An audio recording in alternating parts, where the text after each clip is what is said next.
switch lanes at this time.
Well, to borrow the expression, you are looking live at the bracket for the Southland Bowling League Championship.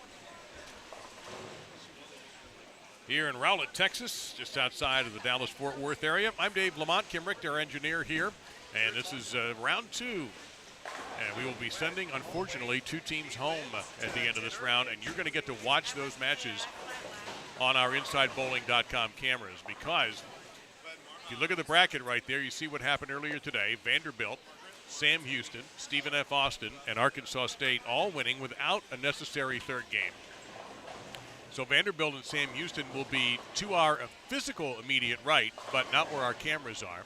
Stephen F. Austin and Arkansas State will be to our far left, and experience tells us that will be a tougher match to keep up with in the 2 versus 3 seed match than any of the others today. Directly on our feed, right behind that bracket, which we'll take down momentarily, we have Valparaiso and Valpo, as they are better known, the number 8 seed, defeated by Vanderbilt. And Youngstown State, who had a thrilling match with Sam Houston State. Sam Houston prevailing barely. I think it was 33 pins total. And then Louisiana Tech, who battled Stephen F. Austin. And again, you see 2-0. You think that was not a blowout either. The final on that was 971 to 938 in the Baker, and it's 1,032-967. I'm sorry, other way around. Either way, very close all the way around. Arkansas State defeating Tulane 1,009-906, then 931-921 in a weird second match. Tulane losing by just 10 pins in a match where apparently the use of urethane caused some headaches and dropping of scores, as you find out later on. Vanderbilt didn't have any trouble with Valpo. And the other one I mentioned, the Youngstown Sam Houston match, ended up being only a 23-pin difference in the Baker and only 40 pins difference in the traditional game. So it was very tight. So Louisiana Tech and Tulane will battle again. The losers are out. The winners will just move forward, as will the two winners in these winners bracket matches. They move forward. The losers will move down, and that's how we'll start tomorrow. So they are just finishing the last throws of practice. You see the two games we'll be looking at right here, the two matches. On your left, you will have Louisiana Tech in the darker blue and Tulane in the lighter blue. On your right, Valpo in the sort of multicolored brown, orange, and yellow. And with the big letter Y on the back, you can't miss Youngstown State. The format is the same as it was. Wow, that's loud. The format is the same as before. This first game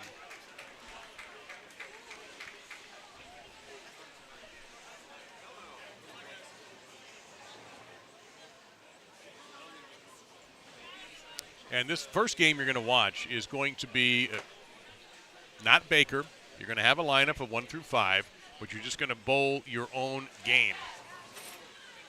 The second game is Baker, where you have leadoff bowler bowling first and sixth frames, second and seventh, third bowler eighth frame, and so on. The anchor bowler 5 and 10. If you win the first two matches, you're done. Back to the hotel you go. But if there is a 1-1 situation, which we nearly had in two instances, then we will have another Baker match, 4 out of 7, like a World Series or an NBA, NHL playoff game. So that's what we're looking at. And of course, college bowling brings in its chance.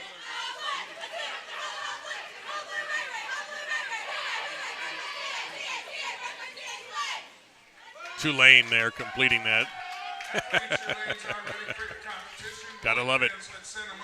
All right. I think we have everything you need to know. We're efforting to get the lineups right now. And another beauty of this, our table here, the InsideBowling.com mobile studio, is that we will have a great look, although we won't have a camera, but we can keep an eye very closely on this Vanderbilt Sam Houston State winners bracket match. The Bearcats and number 1 Vanderbilt. And the Bearcats are hot right now, having won in, oddly enough, Tennessee last week. Vanderbilt, the number 1 seed. Staggering amount of depth on this team. Great coaching. They've got it all. The winner here, by the way, will get a berth in the NCAA, an automatic berth in the NCAA. We have 6 of the top 12 teams in the nation here. The only exceptions would be Tulane and Valpo. And it's a possibility that all 6 will get in, depending on how they do. The team that might be under the most pressure is Louisiana Tech. A couple people have said they might be a bubble team. We'll see if they are or not. But they are in a position where if Tulane beats them, Louisiana Tech is eliminated. We're bowling on a 40-foot pattern, 28 MLs. The stronger players are going probably the 8-9, and the softer players 5-6. Now we have already begun, and apologies, that green scoreboard is not the easiest to read, I'll quickly admit. Much happier with the blue scoreboard on the Youngstown State Valpo match. And we'll have the lineups in the next few minutes. Kim is working on that. It's just Kim and I today. Our man Mike Flanagan will be joining us tomorrow, probably afternoon session, assuming all goes well with his travels. And looking forward to sitting down with Mike. We have put in a request for well-known Vanderbilt sports parent Carolyn Doran Ballard to join us. Dell is also here, her husband, and Alyssa's dad, Alyssa Ballard, the freshman of the year in the Southland Bowling League. And this Vanderbilt team also has the player of the year. So we've got our lineups. And let's see what we have here for Louisiana Tech. First off, for the Lady Texters, Lindsay Manning leads it off. Then we'll have Avery Brown, Danielle Jedlicki from Murfreesboro, Patricia Rosales from Orlando, and then I assume that's Allie Leinendecker will be the, as soon as I saw that, I said, that's got to be Allie Leinendecker as the anchor, and it is. So that's Louisiana Tech. That's their 5. We had one university change their bowling lineup around. I think it was Tulane, as a matter of fact, who changed theirs at the Baker. Everybody else kept theirs the same. For Tulane, they'll start off with Amelia Vasquez. Then Cassidy Williams, a freshman who did not bowl in the traditional, but bowled fairly well in the Baker. Then Sofia Druknaya, from Ukraine. 4th position belongs to Morgan Gitlitz. And then you'll have Mia Stolakis from Worcester, Mass., a freshman in the number 5 position.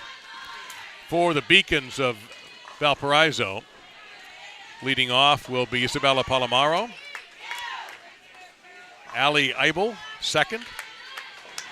Jen Patz, a freshman from Naples, Florida, on the West Coast, 3rd. Lilu Smith from Gahanna, Ohio, sophomore, in the 4 position. And Noelle Duty from Tinley Park, Illinois, a senior, and the most experienced bowler on this young Beacons team. And for Youngstown State, let's see if they change things around. We watched a lot of them this morning. For the Penguins, it will be Jude Cote, Then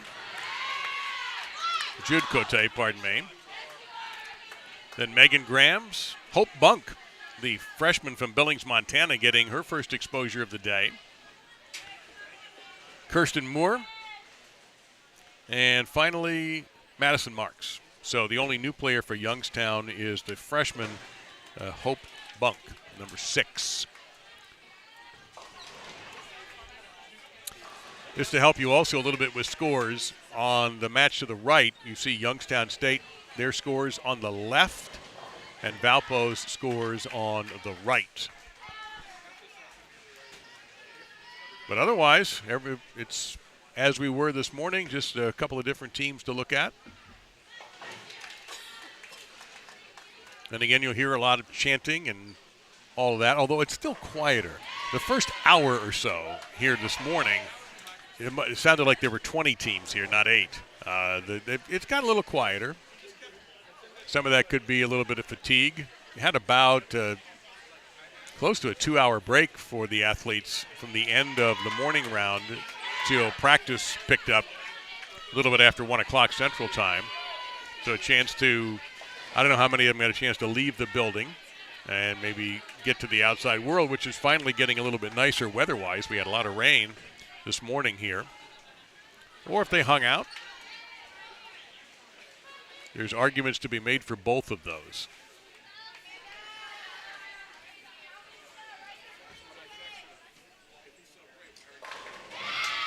And a strike for Louisiana Tech, as you can tell by that reaction.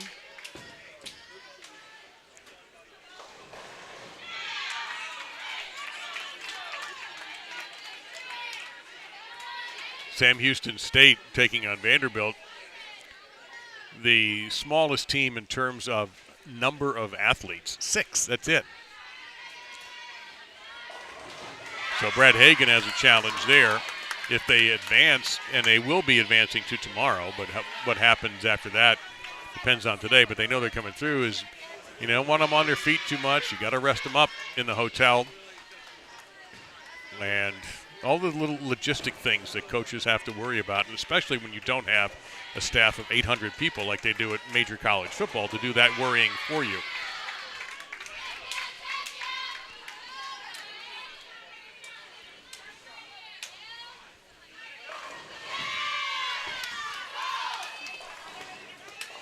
Now on the scores, Louisiana Tech is on the left board, and Tulane is on the right board on the match on the left lane. And again, they're both in blue, but you see a La Tech bowler right there, just a different shade of blue from the team from Ruston, Louisiana. Outside of Shreveport, if you're ever going to fly into Louisiana Tech, you got to fly into Shreveport as your best bet.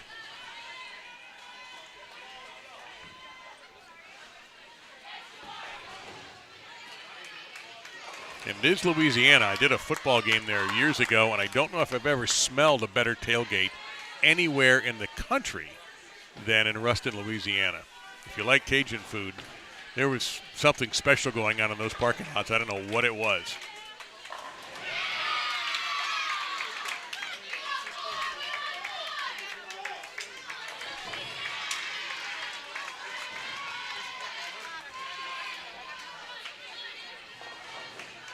The interesting thing to me, Youngstown State, it was a disappointing loss to Sam Houston State because it was so close.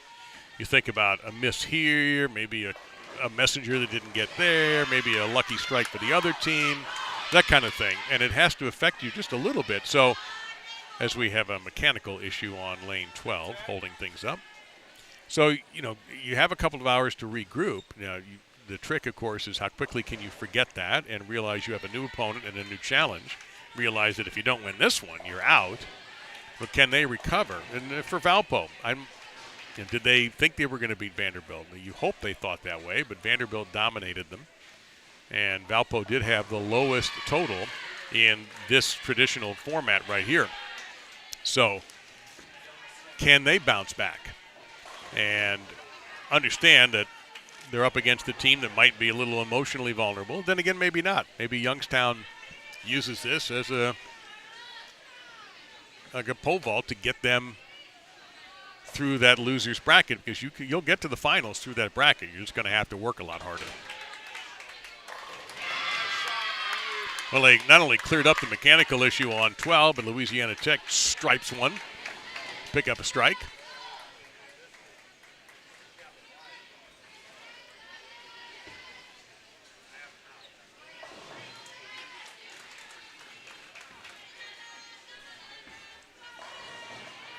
In fact, Louisiana Tech struck everyone in that second frame.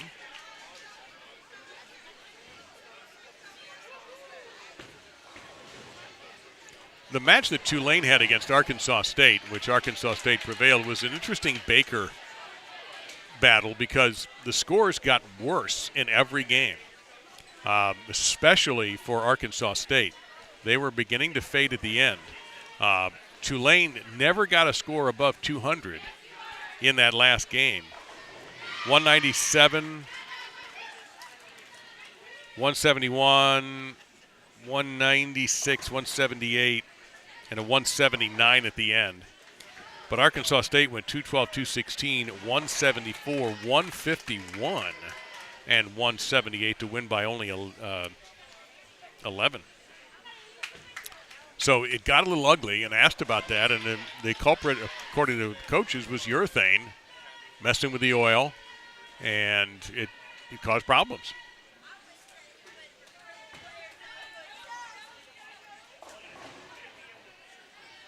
The lanes were, of course, rerun on that 40-foot pattern. I didn't remember seeing any of the right-handers making a severe move to their left as the lanes transitioned.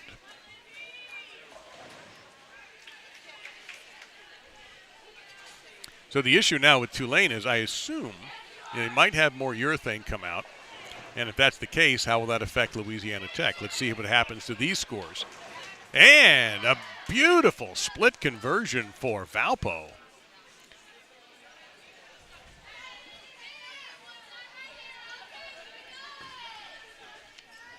That looked to be Noel with that.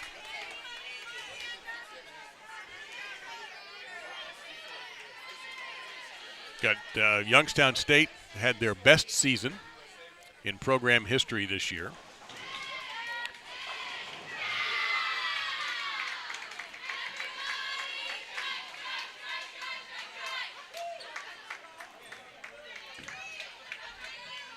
That's why Doug Kuberski was the coach of the year. Best head-to-head season in program history, 78-39 in 9 regular season tournaments. And they had the best winning percentage in school history. They were 8th or better in all 9 of regular season tournaments.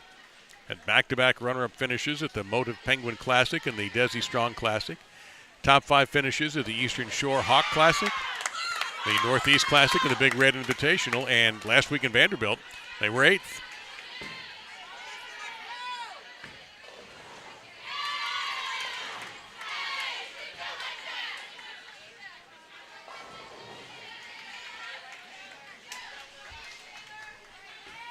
And you might see the coach in a red vest pop up every once in a while on your frame on the right-hand side. I could see him hanging around, but not that closely to his team. Meantime, difficult shot coming up here now for La Tech.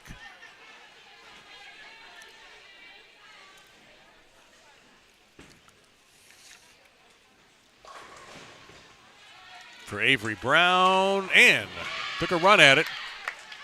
We have a lineup here also from Vanderbilt. Amanda Njokas, Alyssa Ballard, Caroline Thesier, Victoria Verano, and Mabel Cummins. Well, that's a pretty good lineup. Alyssa, freshman of the year. Amanda Njokas. I know that Njokas is a big bowling family. Njokas is a big bowling family. Caroline Thesier, I've seen in junior gold. Victoria Verano, I know that name. Is that not, what they, Danielle McEwen's, right? Sister.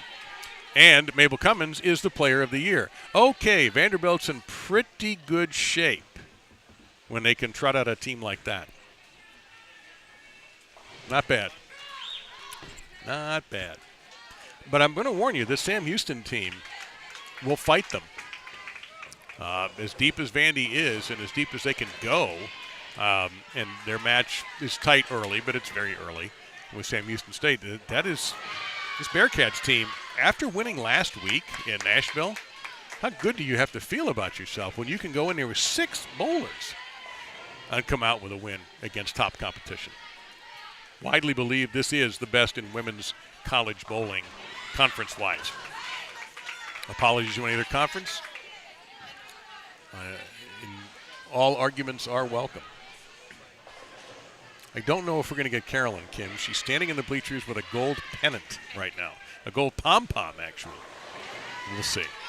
She knows the seat next to me is open.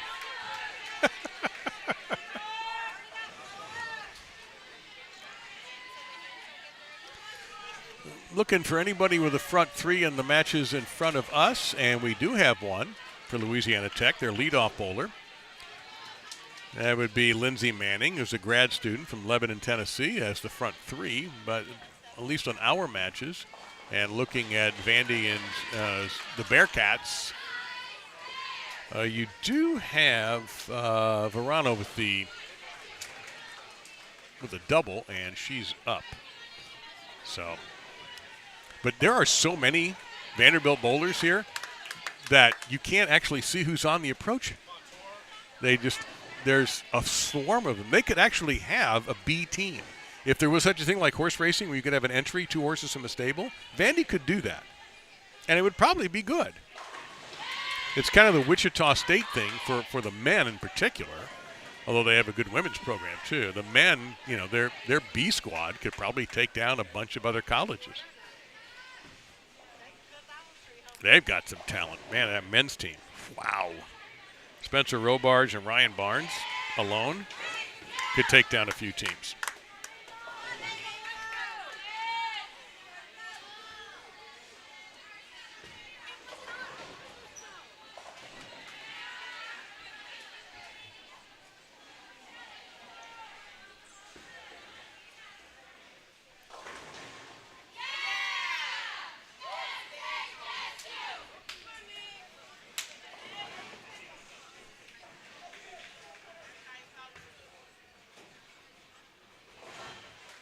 The anchor bowler for Tulane, left-handed,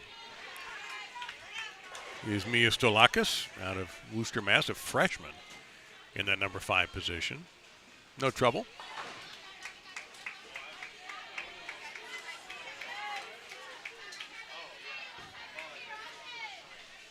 As they change lanes, we'll take a look here at Lindsey Manning to see if she can make it a quad to start things off for Louisiana Tech.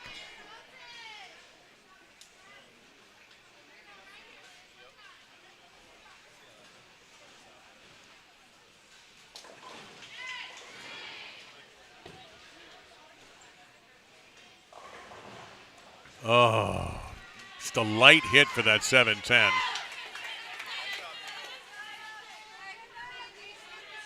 And that's Marks with that. All right, Manning for 4. Looking very sharp. Paralyzed the pin there right in the middle.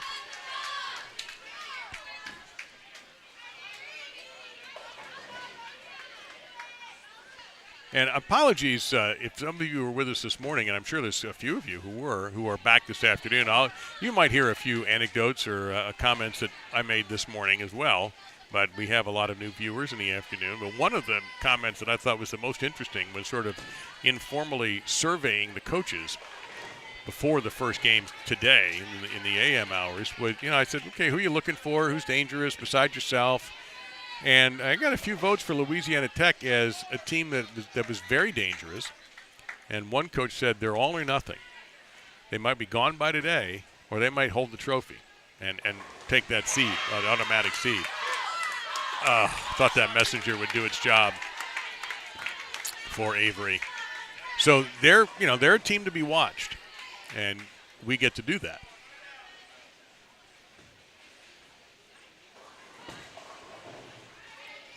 The other thing I mentioned this morning, and it's still a little early, but the spare shooting today I thought by and large was outstanding. Given the circumstances, you're playing for a conference title, you're playing for an automatic NCAA berth, and now some of these teams are playing to keep their seasons going. It was tremendous spare shooting. Very few missed single pins. Now there's a 310 is not exactly an automatic, and a 3-6-10 isn't automatic either. But the ones that we all look at and go, oh, come on now, you're a good bowler. You ought to be able to make that type of single pins and things like that. There's a great cover on that 3-6-10. Now add the 7 to that 3-6-10, and here's a big test.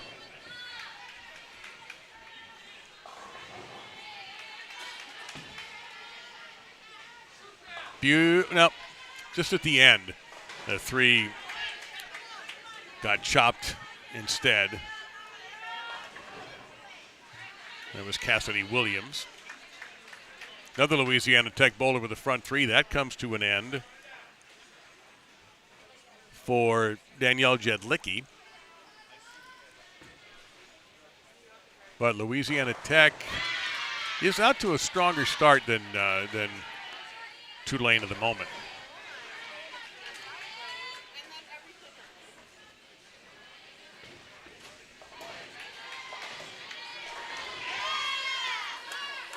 And a little bit of a lead for Youngstown State over Valpo into the 30s, but not dramatic by any means.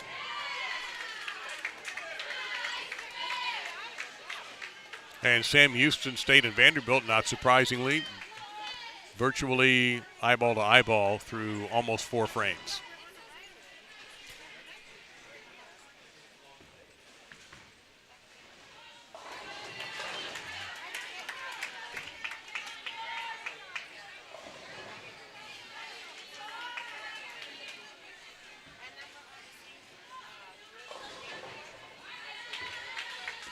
Got a sleeper cleared out there for La Tech. We saw a lot of those 2-8s this morning. 8 pins just not getting cleared, and that one looks like it did.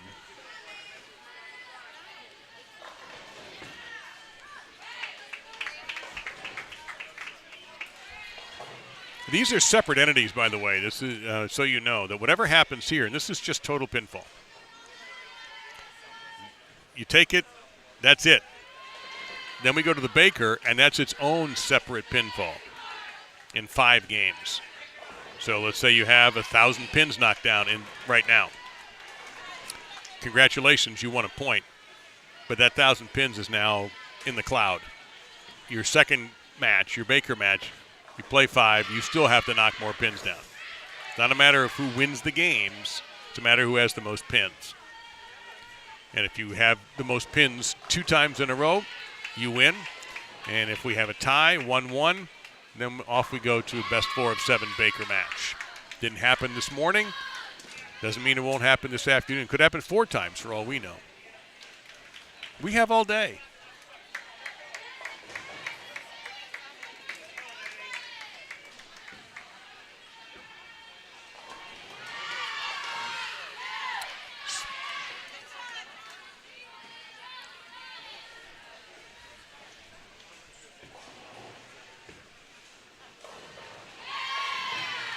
Well, back-to-back open frames. Well, not back-to-back, but an open frame for Youngstown State by their number 4 bowler. That is Kirsten Moore.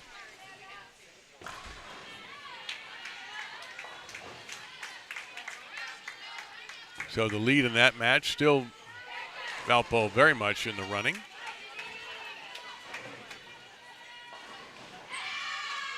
We go to the top of the bottom of the Youngstown order first. And there's a strike from anchor bowler, and I keep calling them anchor bowler, even though it's technically not the case here, Madison Marks.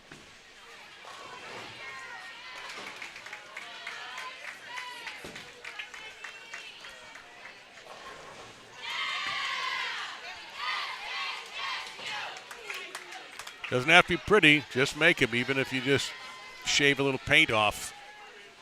No problem.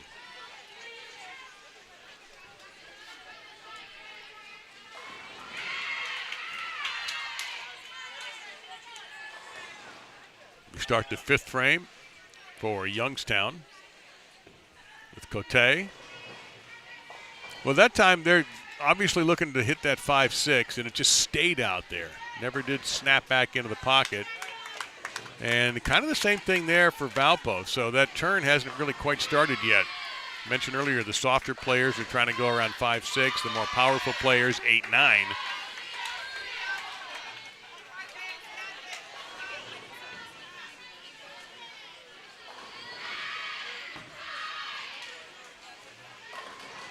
Well, take it. It's a Brooklyn, but you'll take it.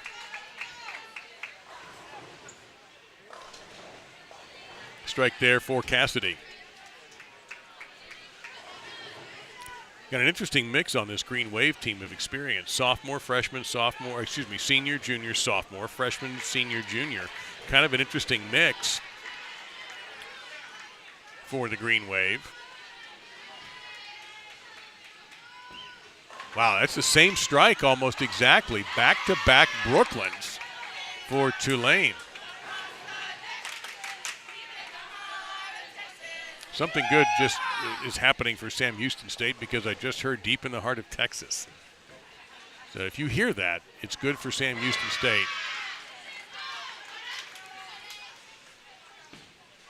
Youngstown State picking up a double from Megan Grams.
one of the louder teams in the building. You might be able to hear them a moment ago. Stephen F. Austin celebrating a strike, I assume, in their match against Arkansas State, which is out of range for us camera-wise. But we'll get scores. I think once people figured that Kim and I weren't parents of some of the athletes and then we needed to get information, they started giving us information. You just think we were a couple people sitting here with laptops keeping up with things. So they figured that out fast. But the Southland Conference folks have been terrific in helping us put all of this together. And all of this is InsideBowling.com live coverage of the 2023 Southland Bowling League Championship, with the winner getting an NCAA bid. It'll happen on the championship will be decided Sunday. The NCAA Tournament Selection Show will be the 29th at 4 p.m. Eastern Time at ncaa.com. So make sure you tune into that. If you're wondering, got any more pins to fall? No, we got just the 3-6 was cleared out. Now it's just a 10 pin. And find out, is Louisiana Tech a bubble team or not? If they do well here, if they can rally after being knocked into the losers bracket, taking on Tulane in a Louisiana championship bracket or consolation bracket, pick up a couple of W's, does that help them?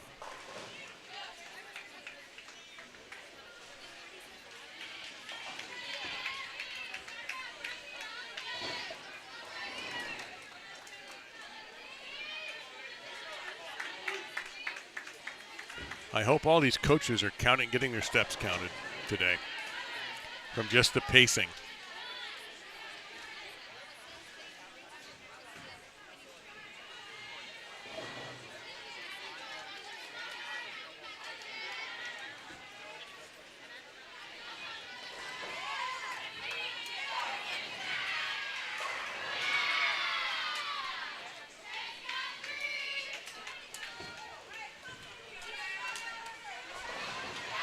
Strike for Youngstown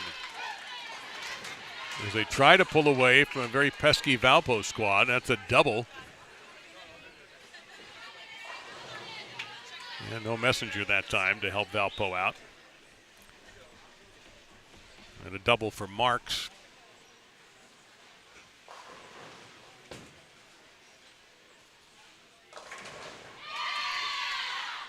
Youngstown State celebrates a strike. That match is tight and has been tight. We're now halfway through the Vanderbilt Sam Houston State battle, and it is very close. 16-pin difference, that's it. And when you have 5 people bowling, that's not anything.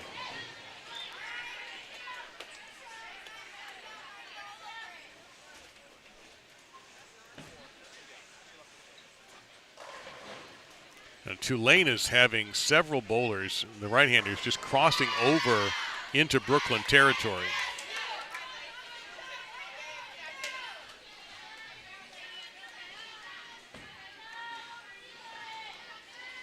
And now you're starting to see those 5-6 shots beginning to come into the pocket where they belong.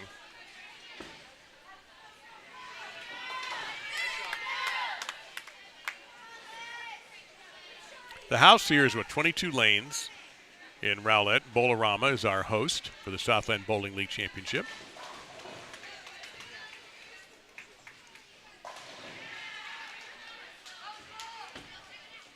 So for those who are here to spectate, and there's definitely more people this afternoon than there were this morning, it's a great venue for sight. The issue, of course, is trying to see around the teams, but there are some small bleachers set up. Some people are standing, getting a good view.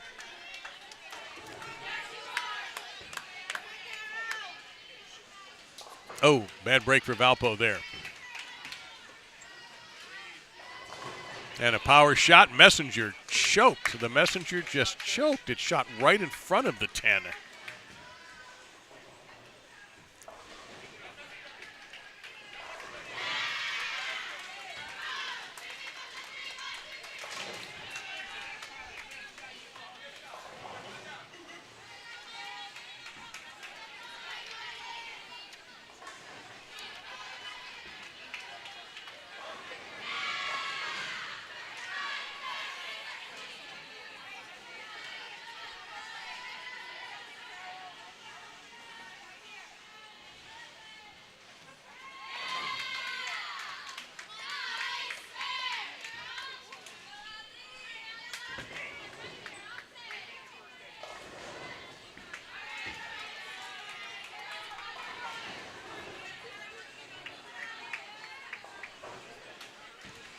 So here is Allie Leinendecker. 10 straight back.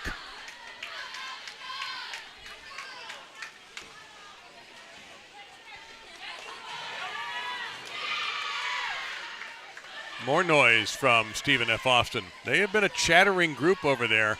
They've been pretty happy. I don't know. I cannot see their scores, although it looks like it's a very close match with Arkansas State because it appears to be a single-digit advantage for one of the two teams. I just can't see from here the plus or the minus. So that's a good battle. That's a winner's bracket setup there, Stephen F. Austin and Arkansas State. These two matches you're looking at right here are from the consolation bracket or the loser's bracket, whatever you want to call it. So the losers here will be knocked out.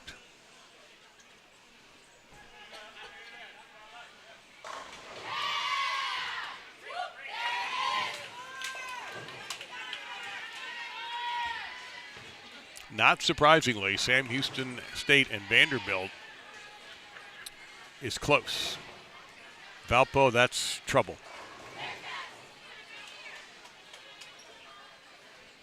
Big trouble.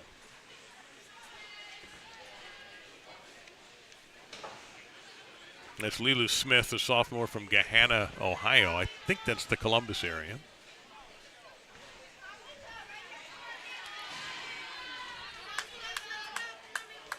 Actually, you got difficult shots on both sides to convert. This is doable, though. And nope, that pin just flew by. Youngstown enjoying a lead around 60. And Louisiana Tech, now their lead is at 92.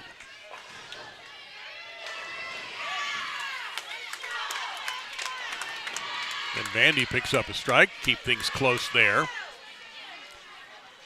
Well, if there's ever going to be something that's going to be a 1-1 split, it is going to be Vandy and Sam Houston State.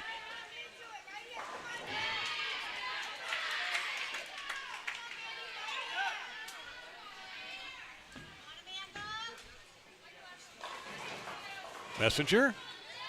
Nope.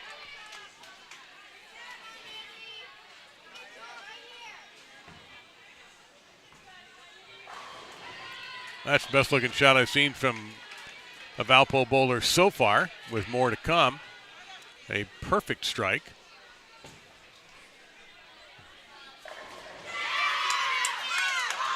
And that was Noel Doody, D-O-O-D-Y, a senior from Tinley Park, Illinois.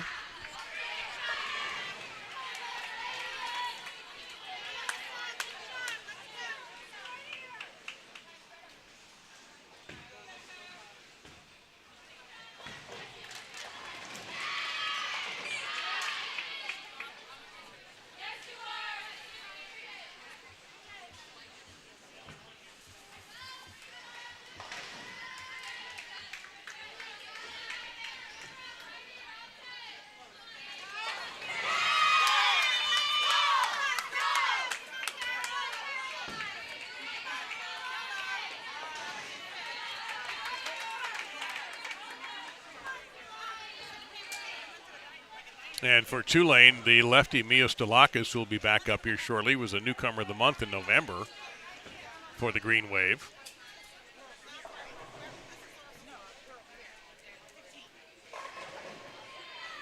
Well, you see these messengers, and it just had another one there on the left-hand lane on 11, just diving in front of the 10 pin.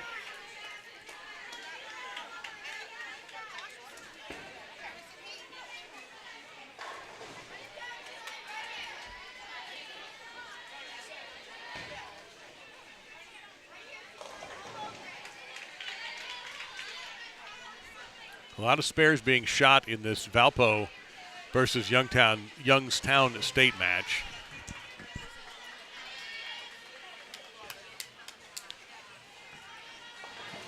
Youngstown is getting a very strong game, however, out of Megan Grams.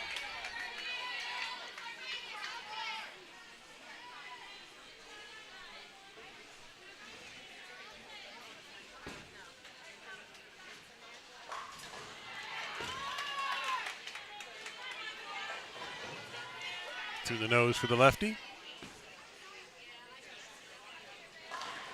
Perfect shot for La Tech.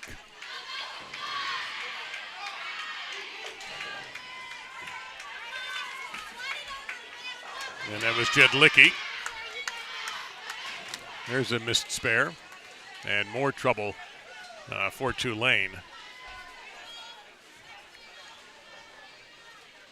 As the deficit is now minus 122 for the Green Wave.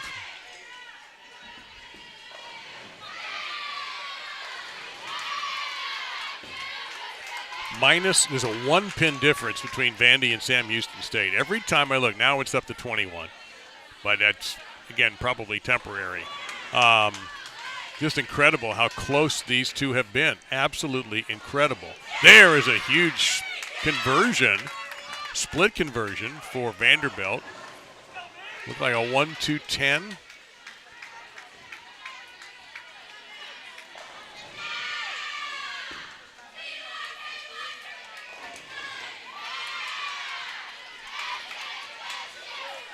And that Stephen F. Austin Arkansas State match is close. That's all I can tell you, but it's close.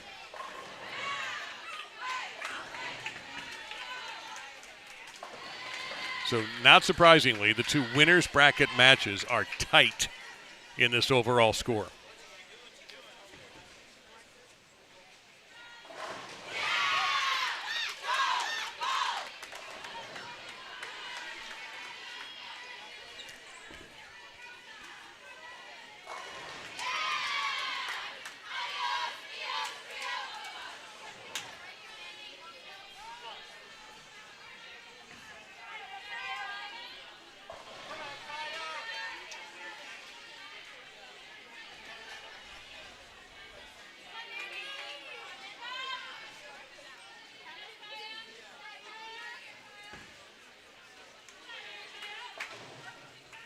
And Valpo in some trouble with their spare shooting.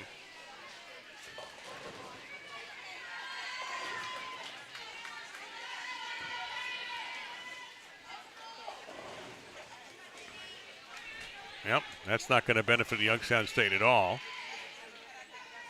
They might be in a position to really put Valpo in a bad way in the first game, but not coming through. Sam Houston, on the other hand, gets a strike.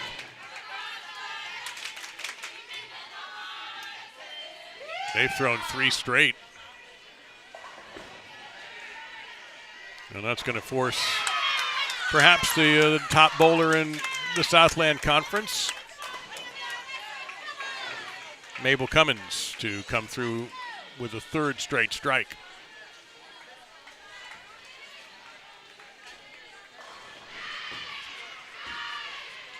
As Verano just did.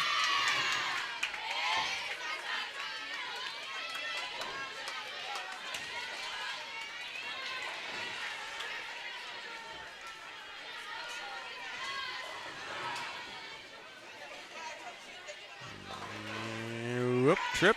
Nope. Didn't get it.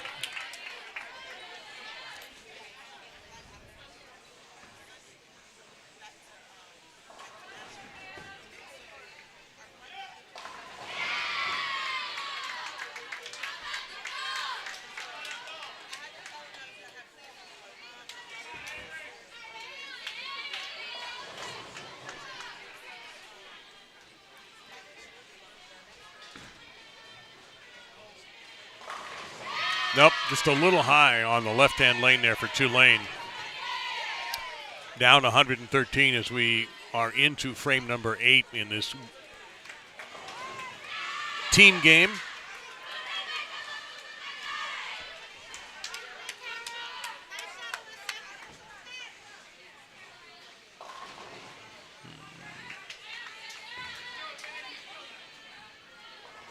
Excellent coverage on that 310 for Valpo.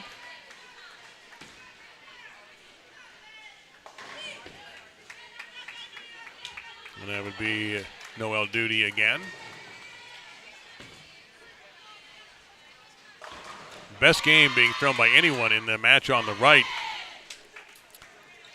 is Megan Grams for Youngstown State, who's riding 4 in a row. She'll be up following the leadoff bowler, Cote.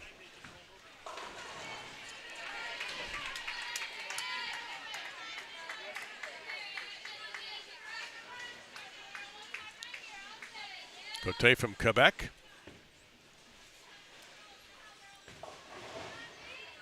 And Valpo, the road gets longer in this opening game for them with that.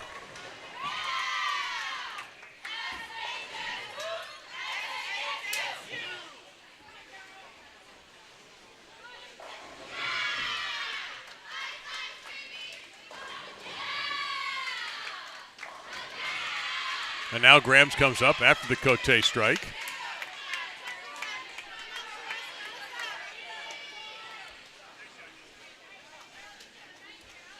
For the teams that are on the losing end of this opening game, there is a chance to even things up in the Baker and set up a best 4 of 7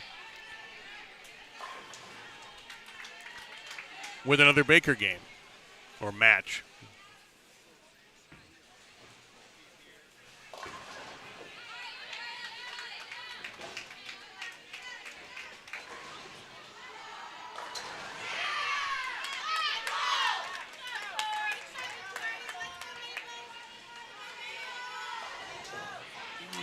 Nope, 9-pin's not going to stay, or is going to stay.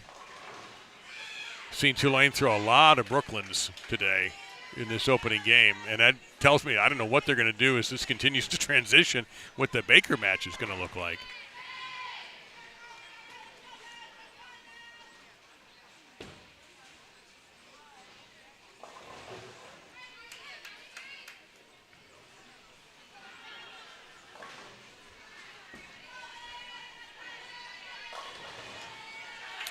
The lead for Sam Houston has grown. They have thrown 8 straight strikes, and their lead is, well, it's down to 33. It was up a little bit higher, despite the strikes.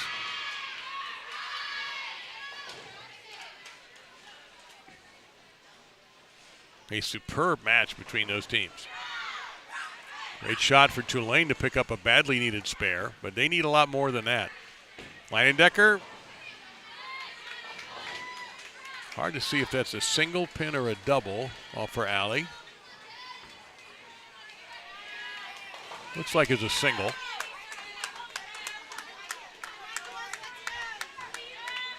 It's 31 pin difference going into the foundation frame. Sam Houston State, 8 straight strikes. Which tells you how good Vandy is. You run off 8 straight strikes, you can run and hide from somebody, but Vanderbilt's clean. And very few mistakes. The lead now 141 for Youngstown State over Valpo. Who, unfortunately, they had to fire their basketball coach. Valpo basketball was really strong in the early part of the 2010s, but it's been a little while since they've been to the NCAA tournament, so they made a change today. Have not announced a new coach. Valpo has switched a bunch of leagues in basketball, too.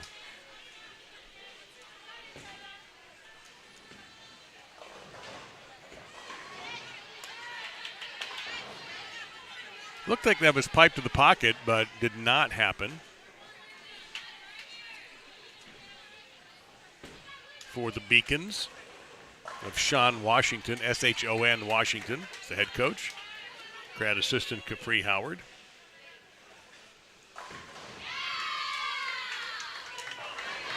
Absolute perfect shot for Youngstown. From Marks. So they pick up 4 out of 5 strikes in that to expand their lead.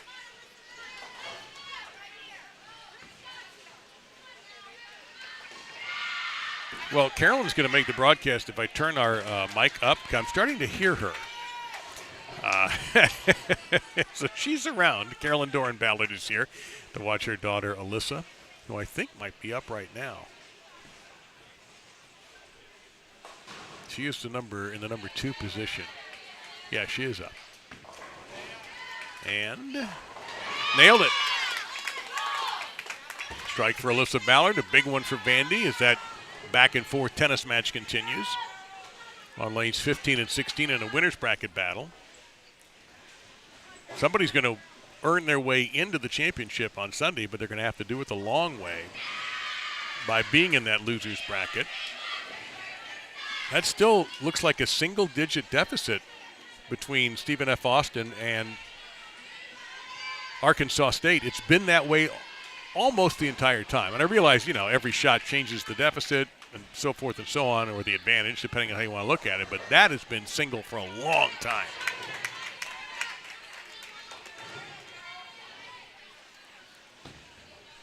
Right now, though, advantages for Louisiana Tech and for Youngstown State. They are the higher seeds. Youngstown State 4, and Louisiana Tech is a 6.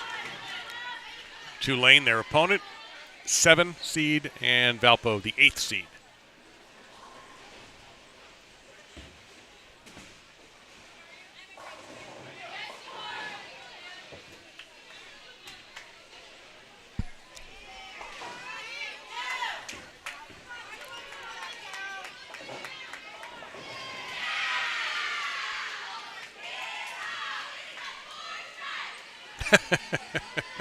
I didn't get off. Yeehaw, we got 4 strikes. Is that what I heard? That's got to be Stephen F. Austin. And a bold effort there to go after that 6-7-10 for La Tech. But they're in command of this opening game.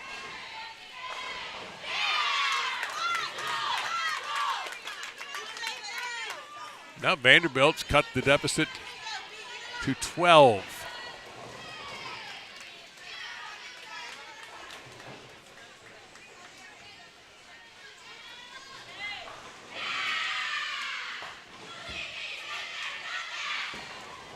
And a push right there. Big strike for Youngstown. What a great game being bowled here by Grams. She has a shot at a 258.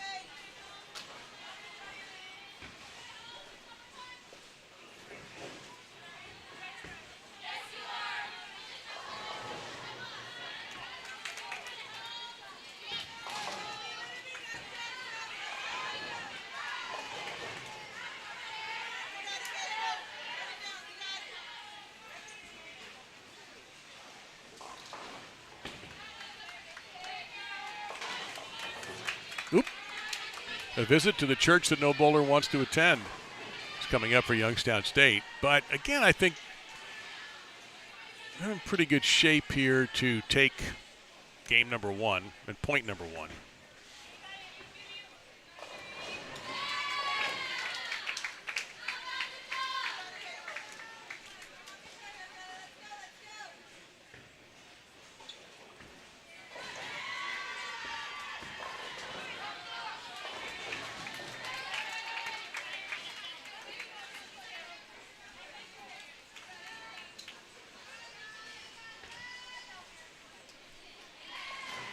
There'll be a very short break. We'll take it, and they'll get pretty much into those Baker matches quickly after these first games wrap up. And it looks like they're going to end all at around the same time. Just taking a quick glance at the board, just about everybody is into their 10th frame or putting away the last shot of the foundation frame.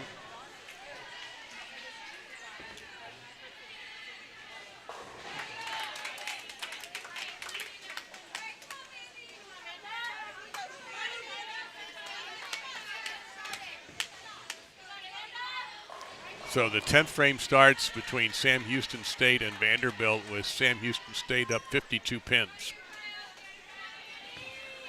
It's 113 with Louisiana Tech in front of Tulane. It is still single digits with Arkansas State and Stephen F. Austin. And you can see 127 as we are entering, not quite in the 10th frame yet, for Youngstown State in front of Valpo.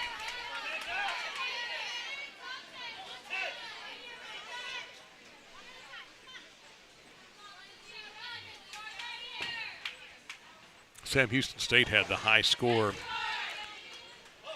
in the morning round with 1,085. Vandy was second with 1,046, and Youngstown, team in the red here, had 1,045. That's how good Sam Houston was today. That 1,045 would have beaten several teams, but just not the one they bowled. They would have beaten everybody but Vanderbilt and the team they bowled, Sam Houston State.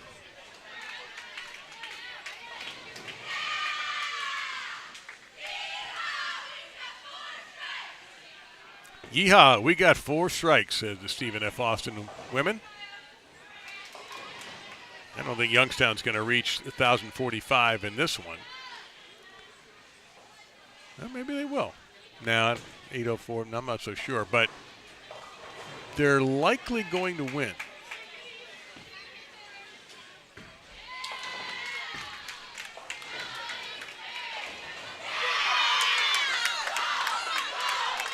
I got the Vanderbilt faithful excited. A strike.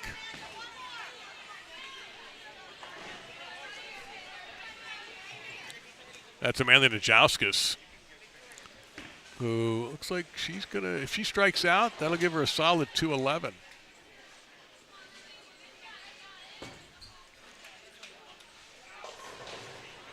Ooh, and a split for Sam Houston there, right? Yep. All right. Not over yet. From the left side, oh, that was a powerful hit.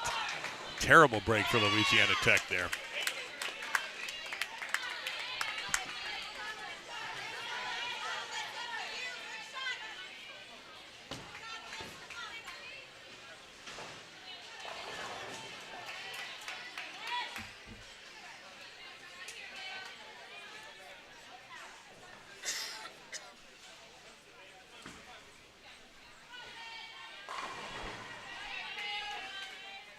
All right, so here's Alyssa Ballard on the right-hand lane. Wow, popped it but left the 4-pin.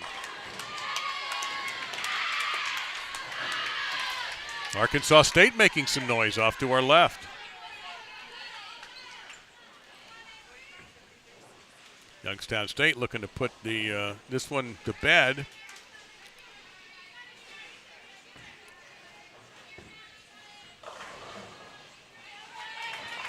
We mentioned there will be a very short break in between the matches, give the coaches a chance to set their lineup, so obviously they're not going to be running the lanes. They did that after the morning matches were over.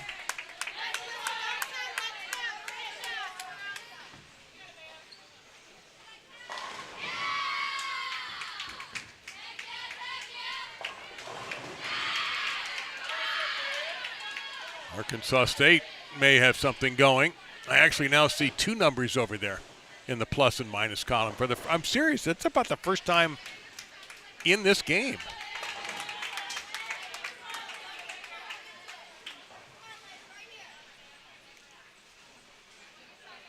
So Ballard spared, of course, because that's what Ballards do. And crossed over that time and left 8. So Alyssa's going to have, what's that, 171 for Vandy. Her opponent, 201. But I think, is that, yep. So it's a 56-pin advantage for Sam Houston in the opening game against Vanderbilt. Meantime, here, it's looking more and more like we're going to have Youngstown State pick up the opening point and Louisiana Tech pick up the opening point. Meantime, the Arkansas State bunch is getting noisy for the Red Wolves. Kind of tells me that things are going their way. It looks like 21 or 24 the advantage. 24.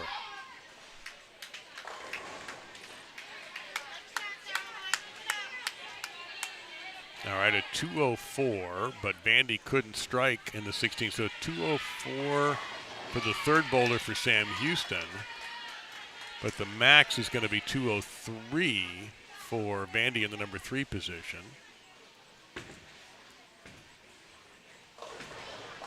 Strike there for Sam Houston State, a big spinner, and the 7-pin was late, but it dropped. And Youngstown didn't get the strike, but I think they're going to be just fine.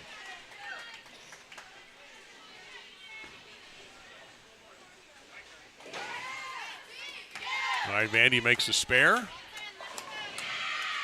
So 203 possible, but that's all. So 203, they would lose a pin in the number 3 position. They lost 30 in the number 2 position.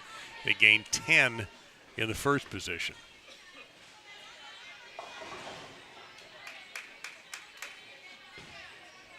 It's pretty tight. And you could tell by the sound of that next that it was not going to be a strike. So 184 possible for Sam Houston. Here's where it gets interesting because Victoria Verano is bringing a double into the 10th frame.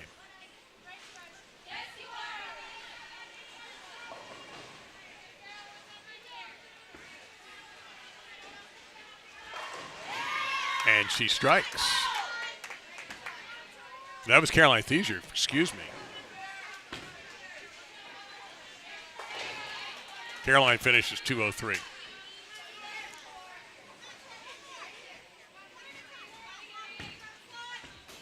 Well, here's a shock. It may well come down to the number 5 bowlers. The advantage right now is plus 65 for Sam Houston.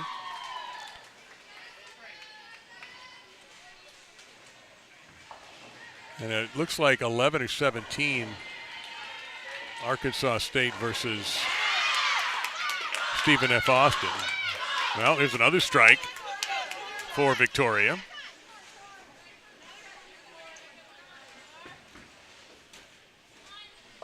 Sam Houston, boy, that you could hear that hit. I don't know if you could or not, but you know that hit that's not very good.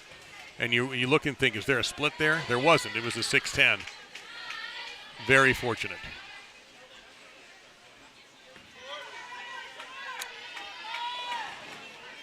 Well, this is really, what's it possible? 200 possible for the anchor for Vandy. And now, what, 224 possible? 214 possible? 224. Yeah, it's going to be close. If Victoria does it again, though, all right, spare made. That was pretty big. So that's 224 is in play for Sam Houston State. But Verano has been the killer for Vanderbilt. Her strike string came to an end, but she covers a single pin. So a very nice 215. It's 34, and even I know I don't think Vanderbilt can win the point, right?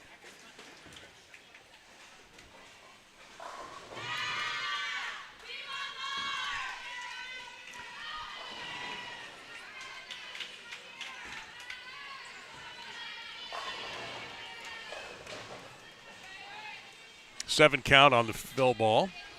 221. And again, the best that Vandy's going to be able to do is 200. So yeah, looks like Sam Houston's going to take a point on Vanderbilt.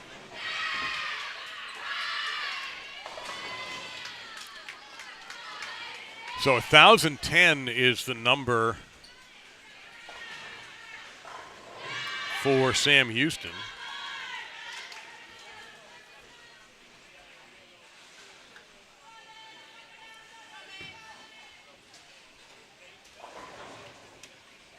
And we have one bowler left for Louisiana Tech.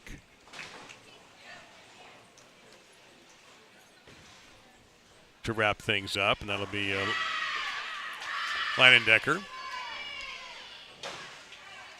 So they're going to win this one, take a 1-0 lead. And she'll get a trip on that. She'll take it. That's not Leinendecker. Yes, it is. I have too many screens to look at now. I'm tripping myself up. So that's 1,002 for Louisiana Tech.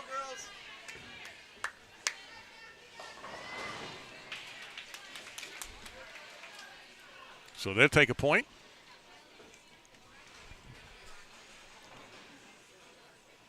Youngstown State will take a point. Sam Houston State will take a point.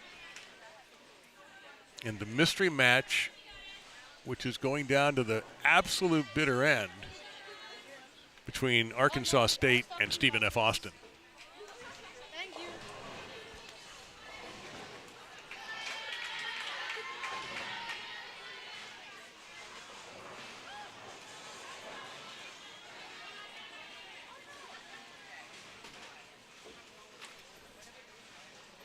That's a 791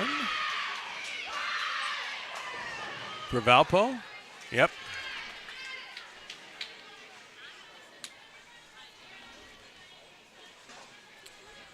And Youngstown will be in the a little bit over 900. So the only mystery is what has happened down to the far left with Stephen F. Austin and Arkansas State kind of out of our eyesight. We've just been sort of guessing, but we'll have a final very, very shortly. So 1 point picked up by Louisiana Tech. 1 point picked up by Youngstown State. 1 point picked up by Sam Houston State.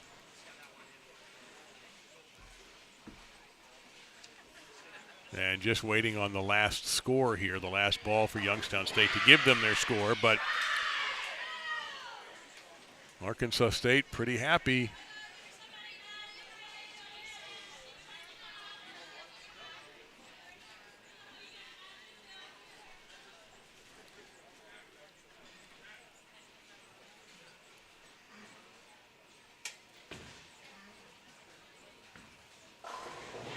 All right, there you go. It's 9:26, I believe.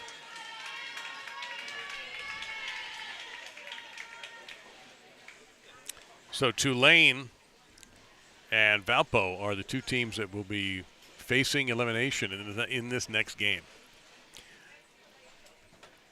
So we'll come right back, take a short break as we get these Baker matches ready to go. Coaches get their lineup set. Arkansas State is just raising Cane, and I can see why. From a distance, it looks like SFA is finished. Arkansas State still has a bowler to come.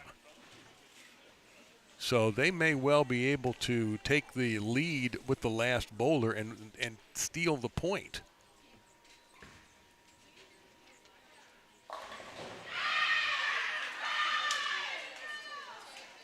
And I believe they just did.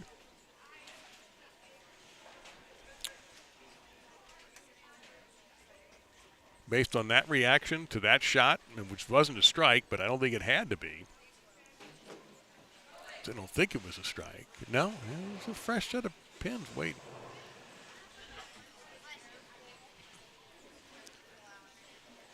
Yeah, it was a strike.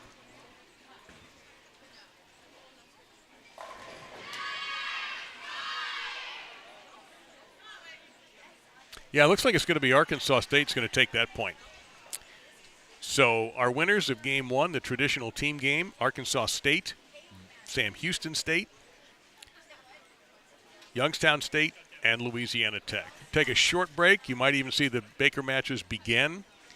And we'll come back with more of InsideBowling.com's live coverage of the 2023 Southland Bowling League Championships. The winner gets an automatic berth to the NCAA tournament. Stay with us. Thanks for watching.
All right, along with engineer Kim Richter, I'm Dave Lamont. This is InsideBowling.com, 2023 Southland Bowling League Championship. This is round number 2.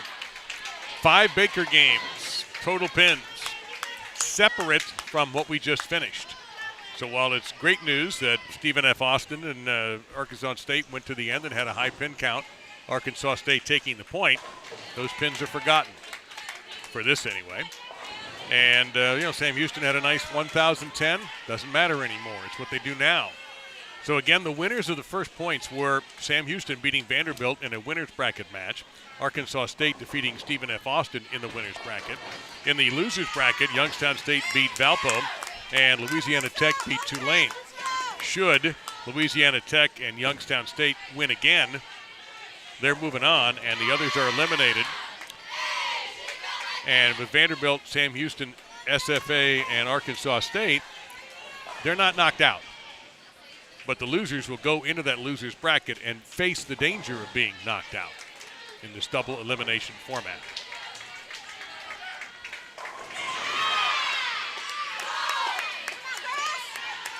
We're seeing if the coaches have made any adjustments to their orders. We'll get that information to you as soon as possible.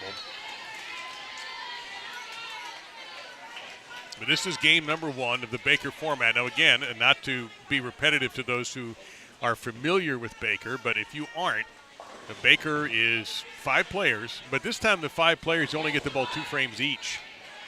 So if you're the leadoff bowler, you bowl the first and the 6th. Number 2 bowls number 7. Number 3 bowls number 8. Number 4 bowls 4 and 9. And number 5, of course, the 5th and the 10th frames. A lot of coaches like to have their best person in the number 5 position, but there are arguments to be made for leading off with your best. There are arguments to be made for putting the number 4 in that foundation frame, bowling in the 9th for your best.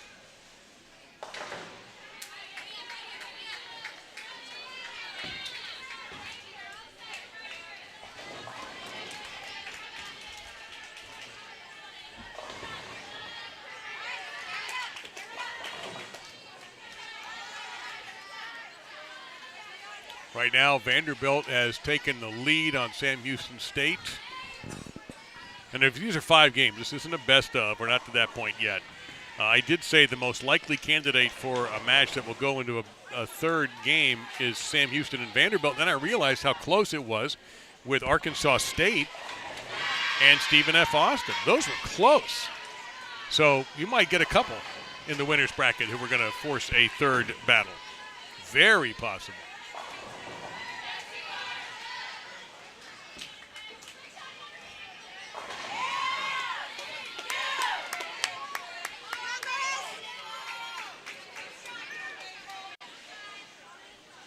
In fact, Vanderbilt's already on their anchor bowler, Mabel Cummins, it looks like.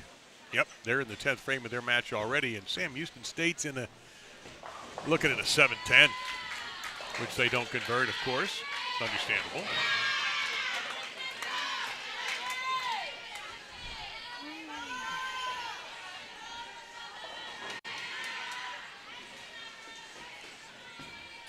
Trying to see if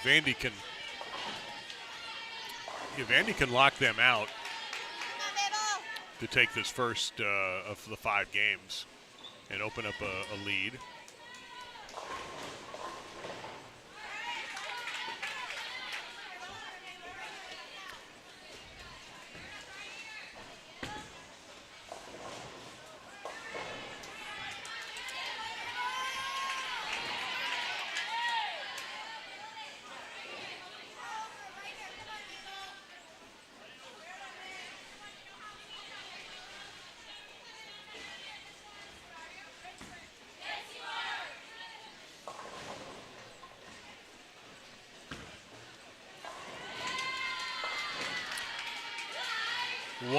Two changes, thank you, Kim, very much.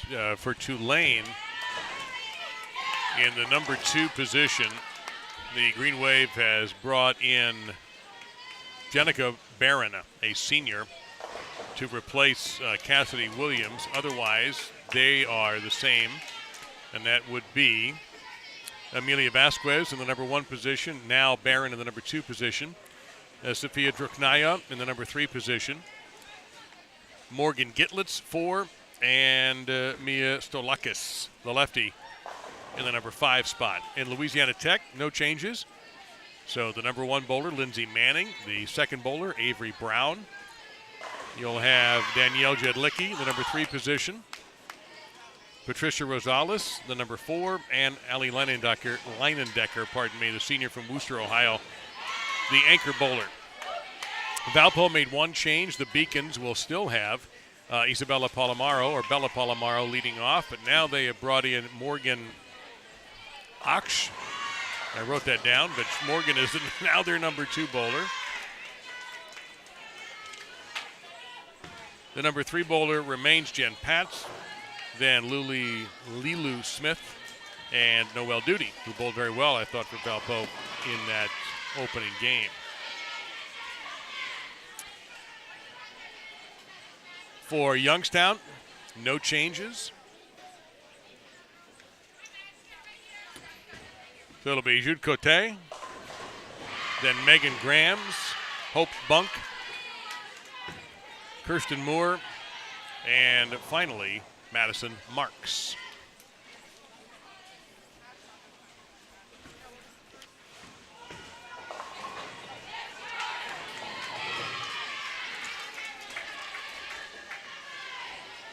And it's Ashish is Morgan's name. ACS is how it's spelled, but if I wrote down the pronunciation correctly, it's Ashish. Very odd pronunciation.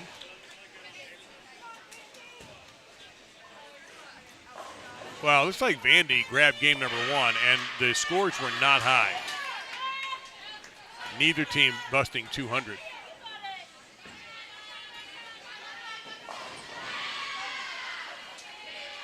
Of course, Vanderbilt's head coach is John Williamson, but his assistant is Josie Barnes, a star on the PWBA Tour, a champion on the PWBA Tour. So I can't imagine how valuable that is to have a bowler of that caliber with that experience and that talent being able to help you.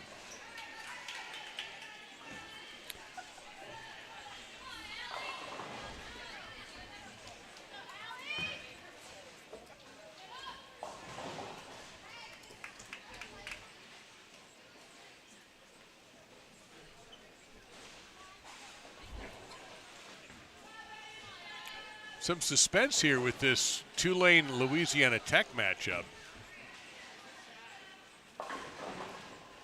Big strike for Louisiana Tech right there. That was huge.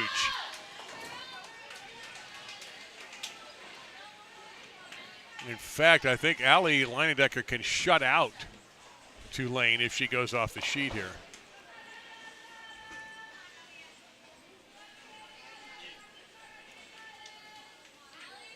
Yeah, she can.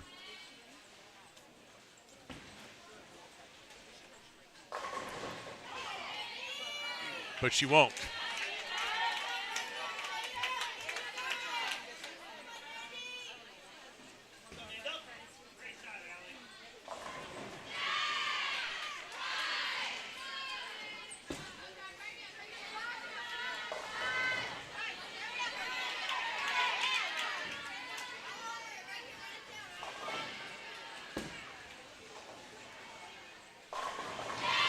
Oh, big strike from the left-hander for Tulane.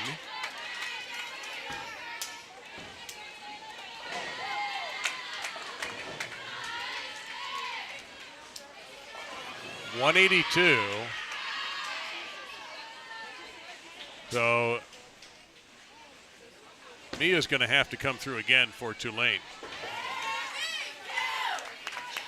But if she does, then she's just basically has to hit something, and they'll take the game and take a slight lead in the pinfall.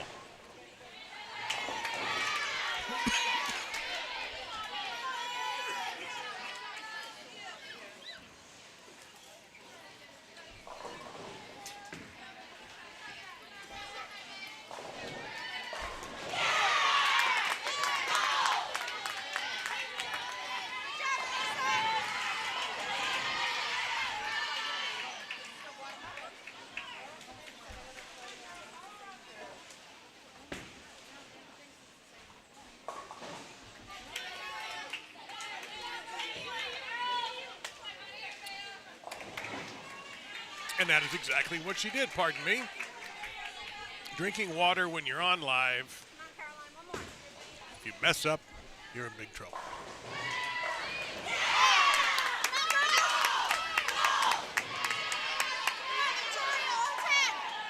So I had Louisiana Tech at 182.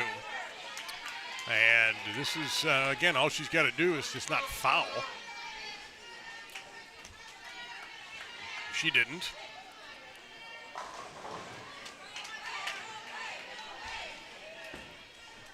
All right, 191 to 182 in that game. So +9 for Tulane.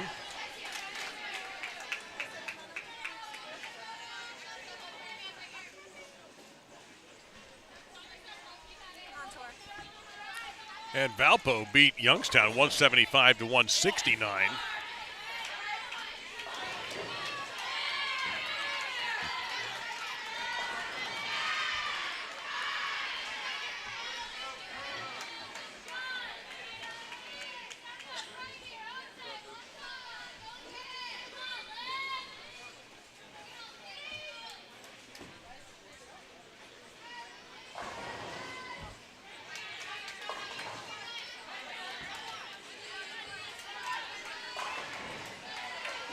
Yeah, Vandy 193 to 166 in the first game. And Stephen F. Austin 201 to 192. So all the teams facing elimination take the lead early. Or two teams facing elimination take the lead early. Two teams that fell behind take the lead early. But a lot left to be accomplished.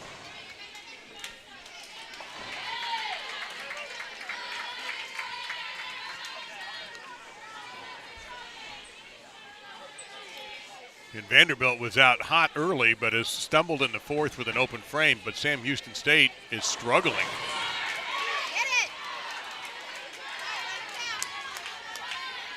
Strike, open frame, split on the right-hand lane.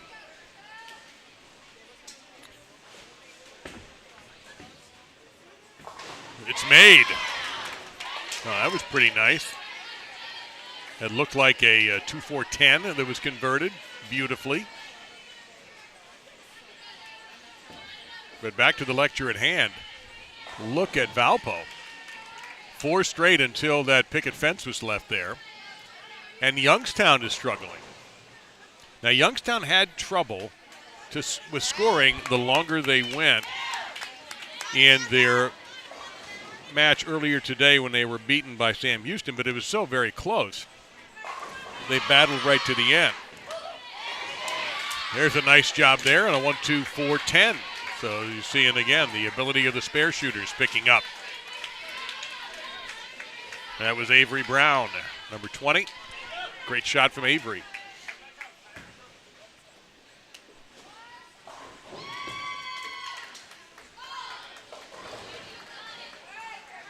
Picket fence gets knocked down by Valpo.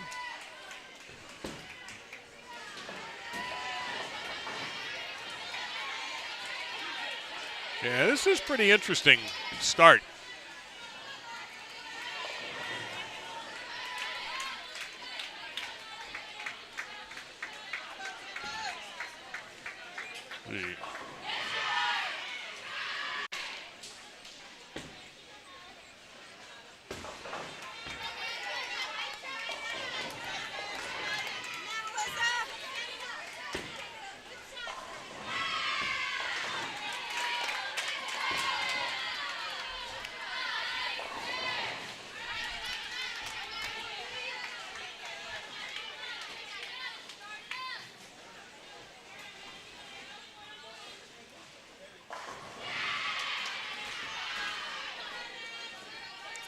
Youngstown State significantly behind in this battle with Valpo in game number 2 after falling behind by, is that 6? I can't even read my own writing. It is 6 in the first game. Great conversion there for Tulane. It's just not one you have to convert, but they did. And so far in that battle against Louisiana Tech, no strikes.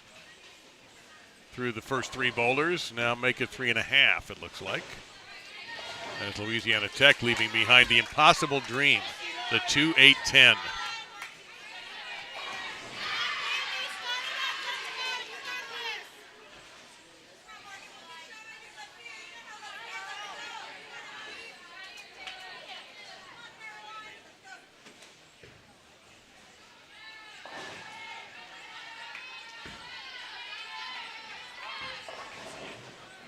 But Valpo slowing down just a little bit.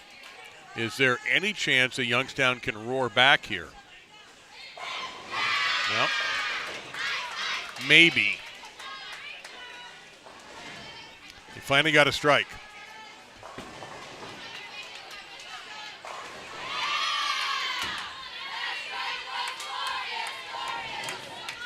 Well, there's one you don't see often that Valpo's going to have to shoot a 9-10.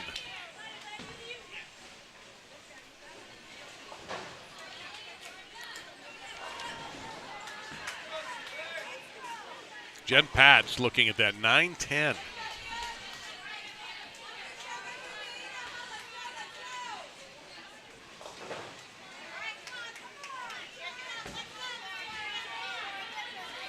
Perfect. Shot that like she practices it every day.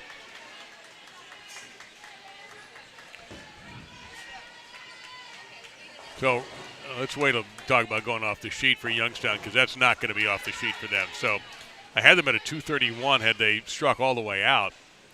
But already it's looking like Valpo is going to extend their lead after getting a well over 100 pin loss in the traditional game.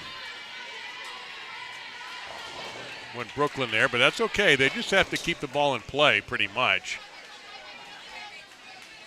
So Youngstown State, man, their coach of the year, they're going to have to figure out right now what to do to get their scores up, because they're struggling since the Baker began.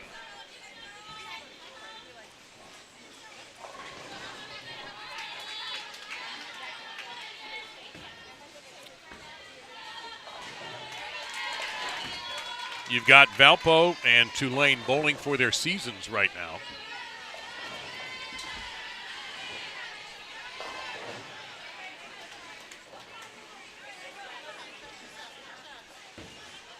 Meantime, Sam Houston State and Vanderbilt are close in game number 2. And in fact, Sam Houston should be able to take the lead here in the foundation frame.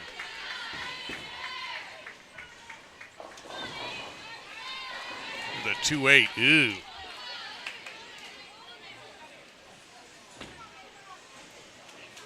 Well, a very low-scoring battle between these two powerhouses. Vandy sits at 128 through 9. Is that 4 opens in a row? It is. And Sam Houston has just a couple of strikes, and Vandy has a couple of strikes. So the conditions fighting back now on this 40-foot pattern.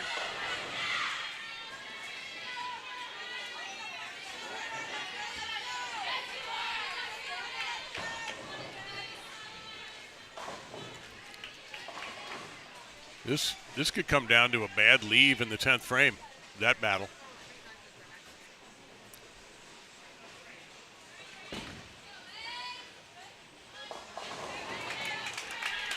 And Valpo, they're going to take this one too. 197 for them, I have.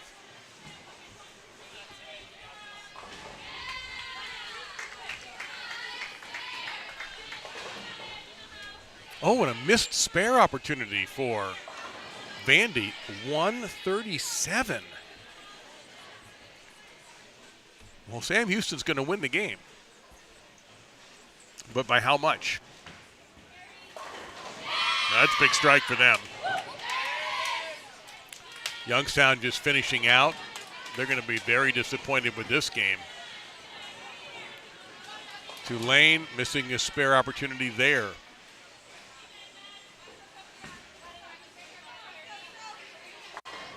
That match is still close, though. The Louisiana Tech might be gaining the upper hand if they can have a clean frame coming up and make that single pin.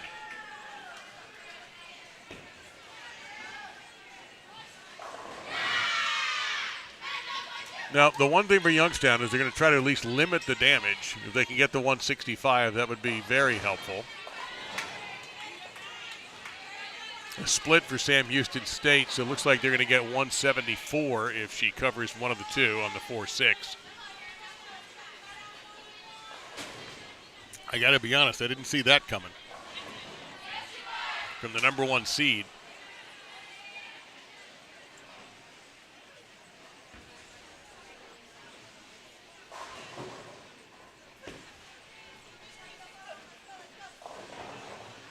Yeah, Josie Barnes now with taking the huddle.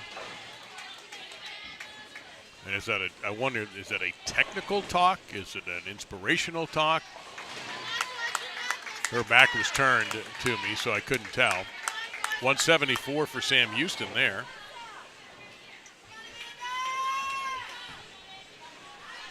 Youngstown, maybe a 155 if they can convert this.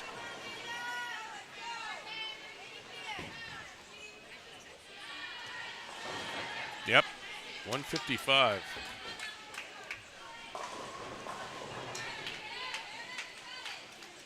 And Louisiana Tech got a 6:10 to shoot. So scores dropping off now.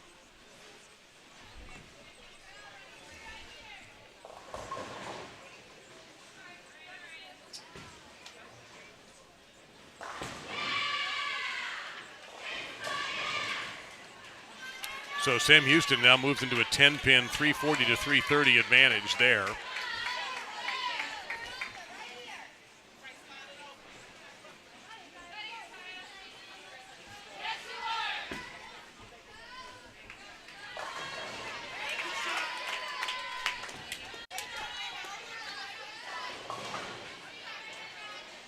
Certainly looks like Louisiana Tech is grabbing this game. Just with what?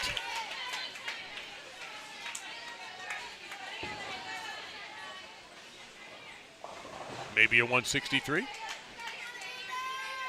against maybe a 145.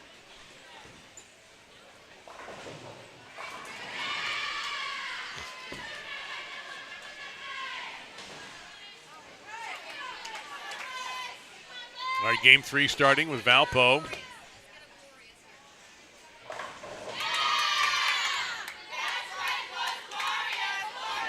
If I have did you have a 197 for Valpo in the second game? You did. So that's 372 for Valpo.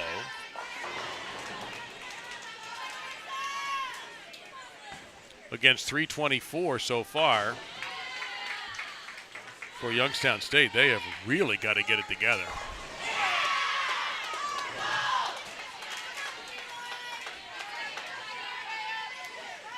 And both Vandy and Sam Houston State go open and strike to start their match. Only 10 pins difference between those two.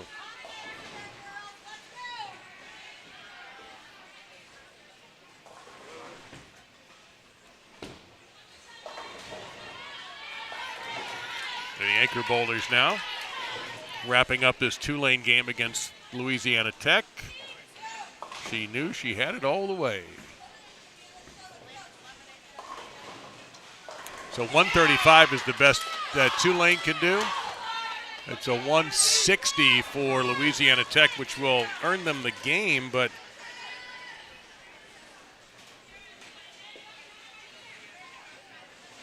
so they're at 342.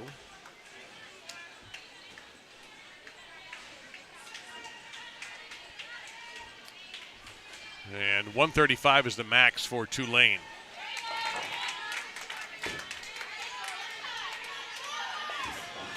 And if they do that, they will be behind.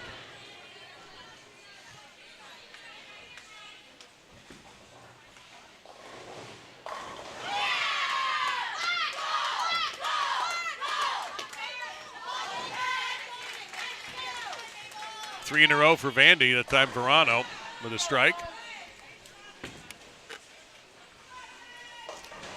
Sam Houston, not much on that ball.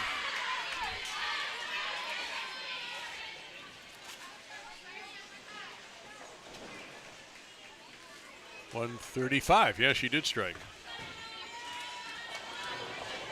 3:26. So Louisiana Tech takes the lead, 3:42 to 3:26. Still 3 games remaining. The only we don't know yet, Stephen F. Austin. Oh, you have that? Wow. 197, 196, Stephen F. Austin.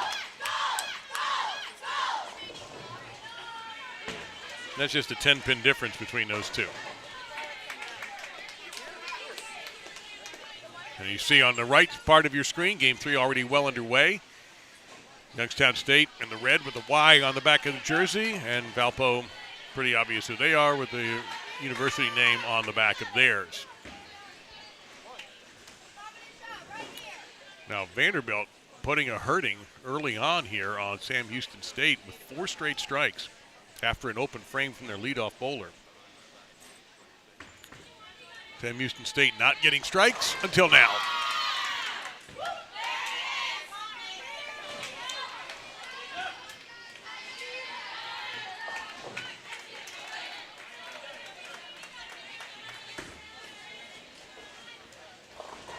And the light hit there, 2-4-5 for Vandy and their leadoff bowler, Majauskas. Dad is here, Lenny.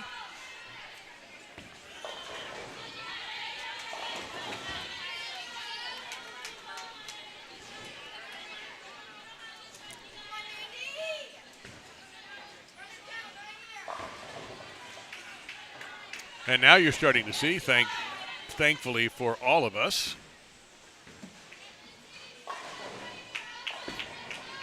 the Baker after game 2 scores as well.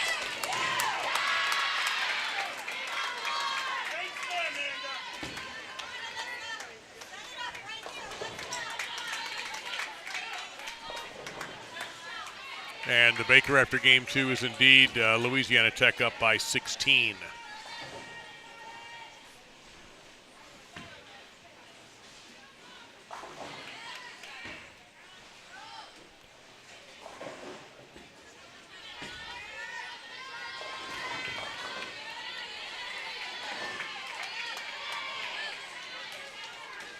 Well, kind of a light hit there for Alyssa Ballard. She has a 2-7 to deal with, but Sam Houston's got a 3-6-9-10 to deal with. So Vanderbilt, if they blow this game out, they'll retake the lead. They're down 10 pins. And if they win the match, they go one step closer to the championship with a 2-0 record, and Sam Houston State drops to 1-1. But to win the match, they're going to have to win best 4 of 7 Baker, as Sam Houston won the pinfall earlier.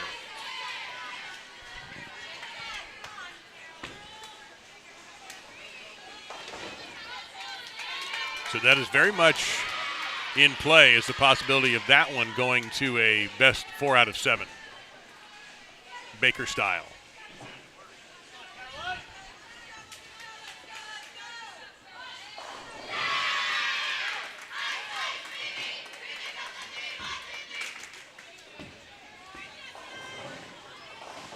Youngstown had stitched together a strong, clean game so far through 6. 3 spares, 3 strikes, and they are in a position now to put a hurt on Valpo, who has not struck, and even getting low count on some spares. Again, the pattern 40 feet, 28 ml. Avery Brown was throwing it pretty well for Louisiana Tech today. She celebrates a strike with her teammates.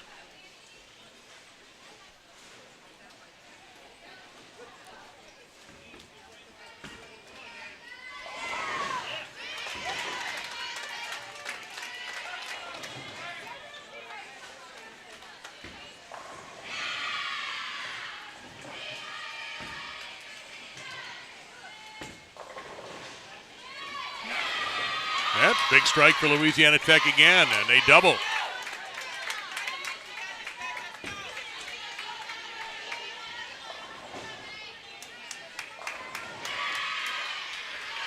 Nobody yet has built up. Well, the biggest lead looks to be Valpo on Youngstown State, but that may be changing. You have a 10-pin lead for Sam Houston after 2. 10-pin lead for Stephen F. Austin after 2. 372 to 324 for Valpo, and only a 16-pin lead for Louisiana Tech. But Louisiana Tech has punched 3 in a row to open up an early advantage, and Youngstown has opened up a nice advantage, and another split possibility, the second in the last 3 frames for Valpo, and it's going to hold. Not able to threaten on that split. Youngstown putting together a very nice game. Highest game we've had so far since we've been back on the air today, in this Baker anyway, is just a 201. The scores have been a little bit lower. In the traditional format, the total pinfall, the high number of the day is going to be Sam Houston's 1085 to start things off.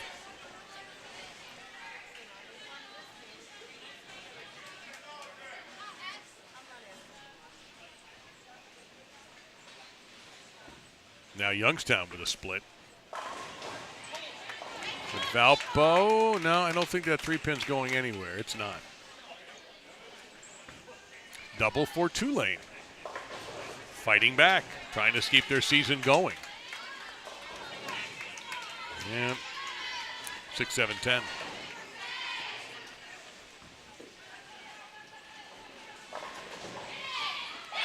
Ooh, a late foot drop on that one for the lefty.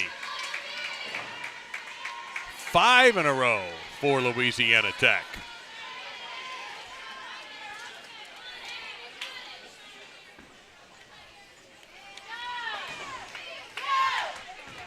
It was Lindsey Manning who came up with that.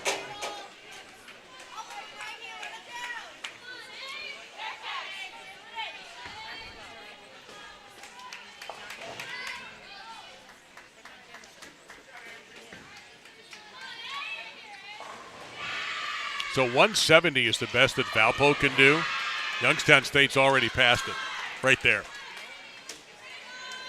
So they're going to take a chunk out of that lead that belonged to Valpo. What a powerful strike for Avery.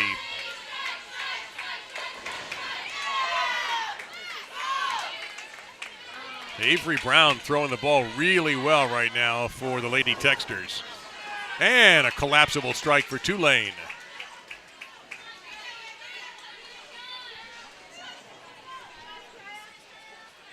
Well, scratch the 170 for Valpo. And Youngstown gets a break. That one kind of through the nose, but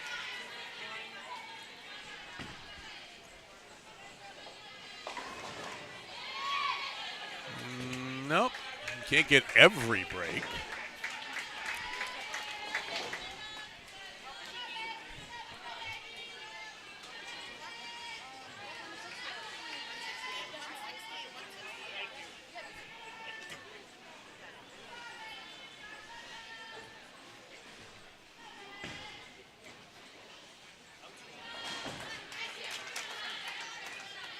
Boy, Vanderbilt and Sam Houston are going so fast, they take the scores off before we can write them down.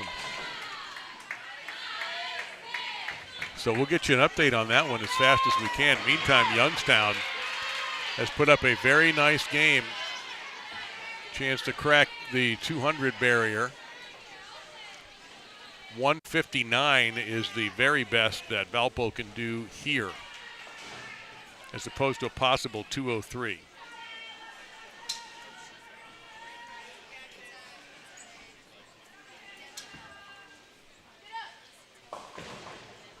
That'll slow the Lady Techsters down a little bit. There's your 203 for Youngstown State.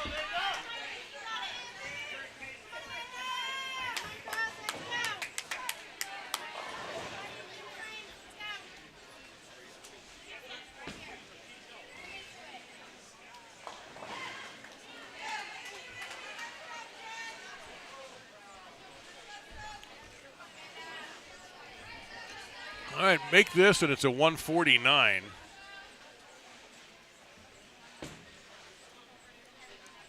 But Valpo will lose their lead.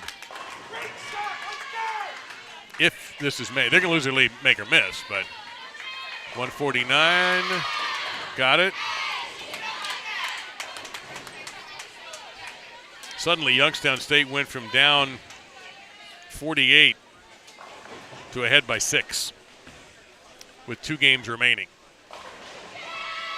And what a big game, Louisiana Tech. This is the best game of the afternoon in the team competition right here that they're going to lay down.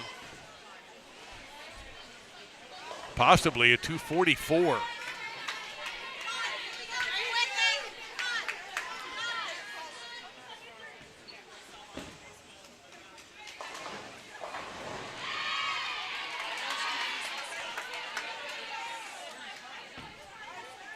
Leinendecker. Yeah, another one.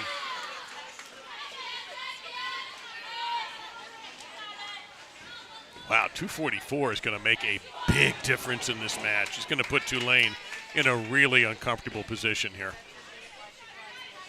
The lead was 16 for Louisiana Tech. It is going to explode.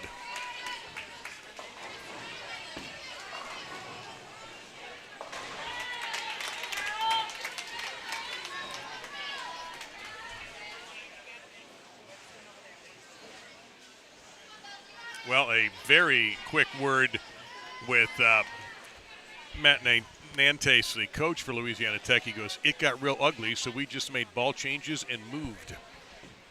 Well, whatever it was, it's not ugly for them anymore.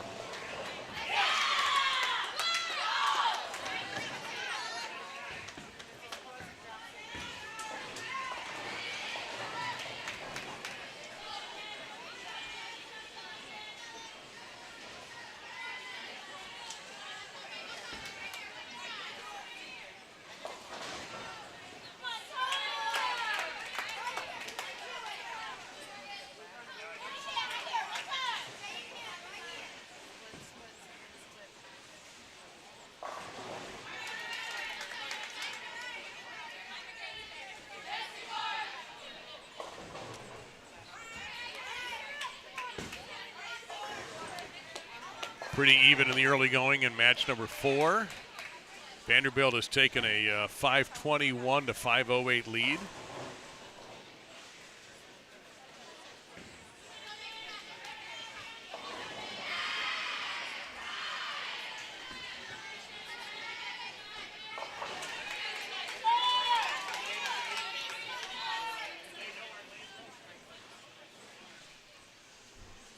And there's a hold-up in this Louisiana Tech match. You may have noticed that Tulane is just not available right now. There's no other way to describe it. It's just not available.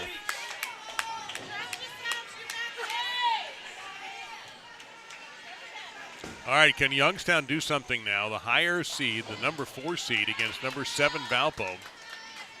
Number 8 Valpo, pardon me. And they took the lead in that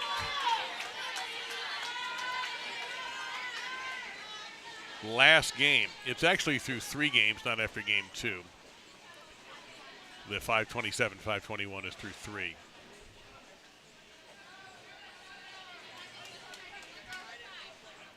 We have a lane back.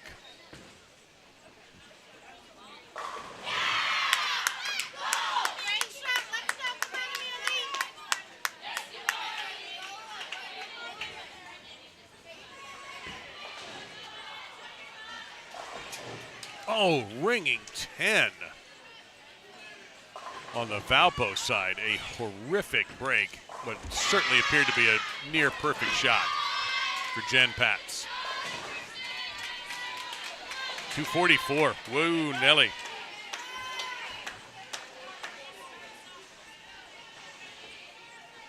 That's what, 586 now for La Tech. 176 is the best that Tulane can do.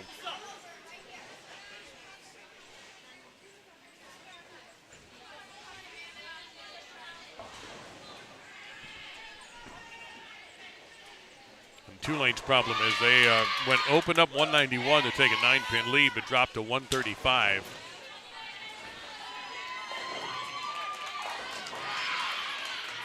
$165 here. Or 166.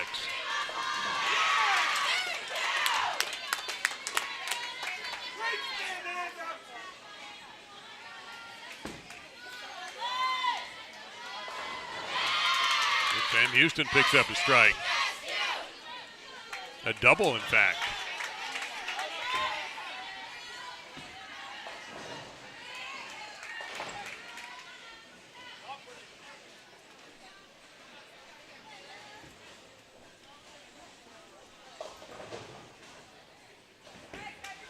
So Louisiana Tech's advantage is now 586 to 492.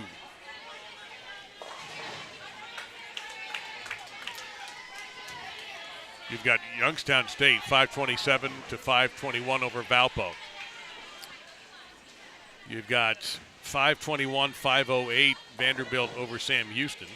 And we just need to get numbers on Stephen F. Austin. You got him? Oh, Stephen F. Austin.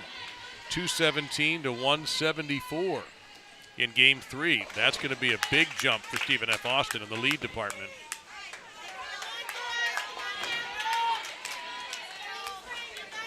They've got 615. That's the best of anybody through 3.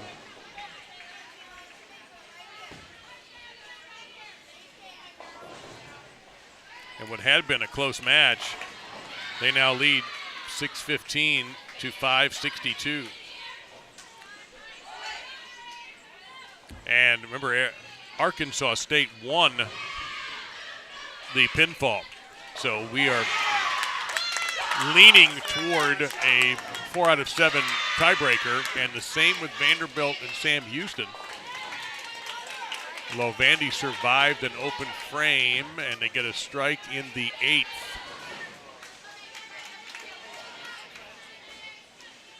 Big ball here for Sam Houston State coming up from their number 3 bowler.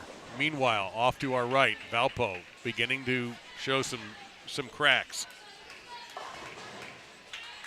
Down by only 6, but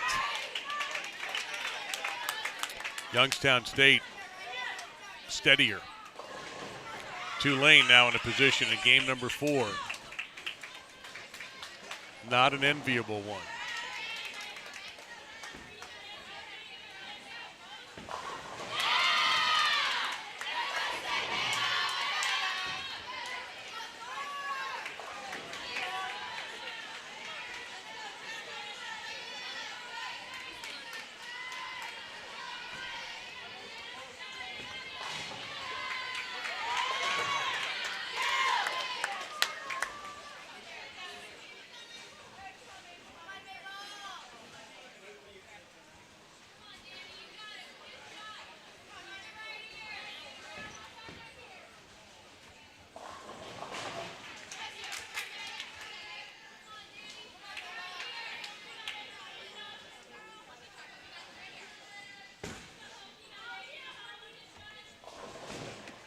Valpo needs to string strikes, and it's just not happening for them.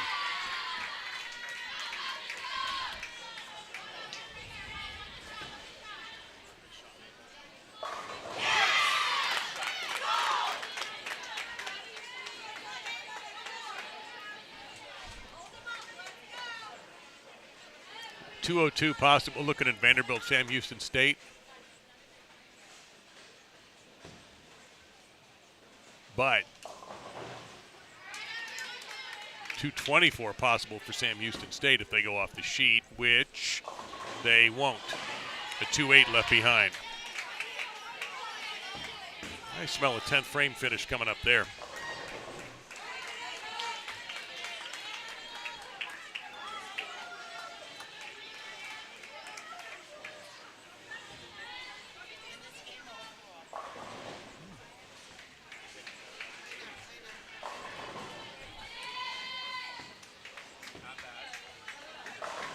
Oh, big strike for Vandy. That's the top player in the Southland Conference, finishing up for Vanderbilt, Mabel Cummins. Looking at a 182.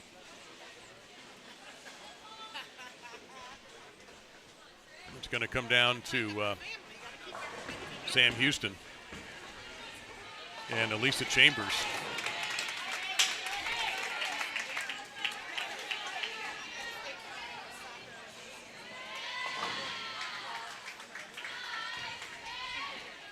Youngstown, 210 is on the board. Can they do it? Still on the board.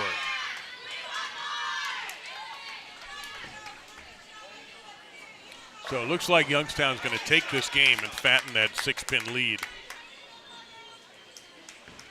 181 for Vanderbilt.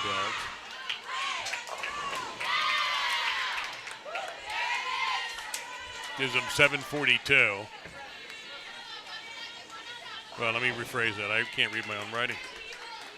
Again.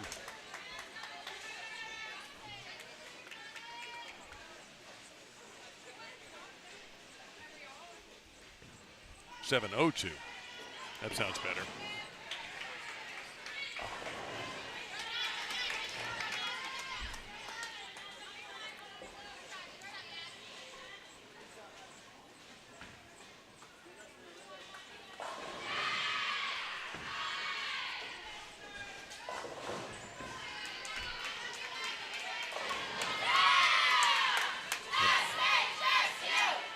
How about Chambers for Sam Houston doubling?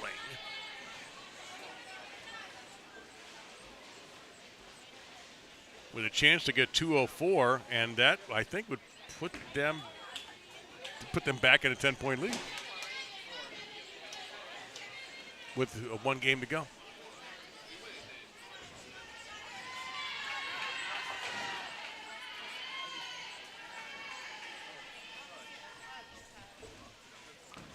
Youngstown 178. Kind of a letdown finish there for them. Missing a single pin in the 10th. So what looked like be a game where Valpo was going to be in some trouble kind of flipped. By the way, I will never purposefully ever in my life say flip the script, so you know. And if you ever hear it on anything I do for the rest of my life, please call me out on it. But the game certainly flipped because what looked to be Youngstown padding their lead of 6. They might pad it, but it's a pad you won't even feel. 203 for Sam Houston. I've got 711, 702 for that Sam Houston-Vandy combo. Extraordinarily unofficially as always. Look at Youngstown here. They had a 178 with a single pin miss. Valpo could go 176, and it would only be an 8-pin difference to keep their season alive coming into this last game.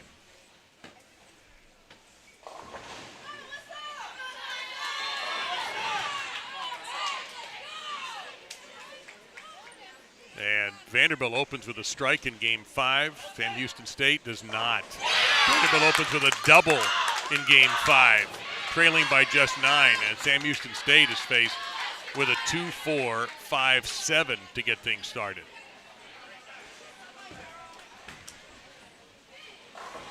Valpo mowing down pins is Noel Duty.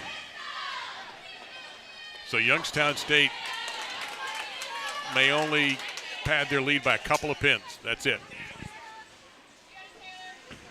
And a great coverage on that spare for Sam Houston State. But Vandy is coming out swinging. Swinging hard. 3 in a row for Vandy to get started.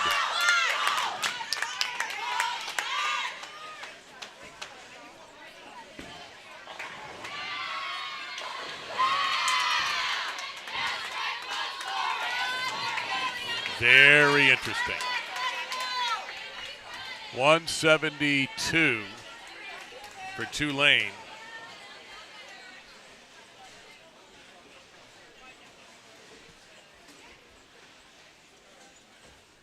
$693. Wait.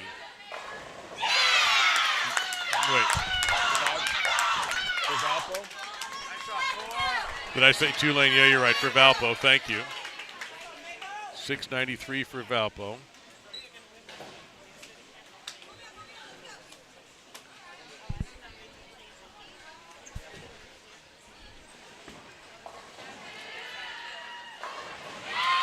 Meantime, in the Louisiana Tech Tulane 4th game, Louisiana Tech with the lead has thrown a double. Vandy front 4 to start game 5, but Sam Houston off the spare has doubled. And Vandy's strike string ends with a 4-pin.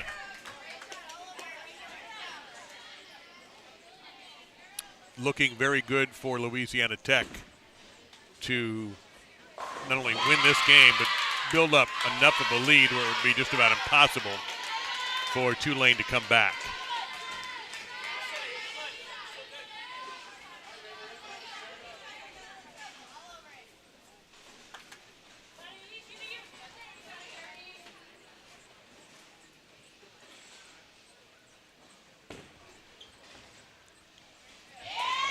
Sam Houston State, after the spare, has thrown 3 straight strikes. Boy, that is insanely good bowling over there.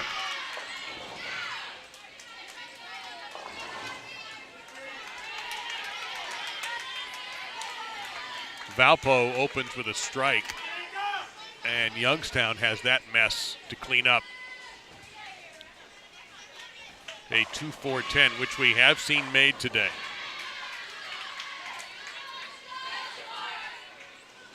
And it's getting worse for Tulane, unfortunately.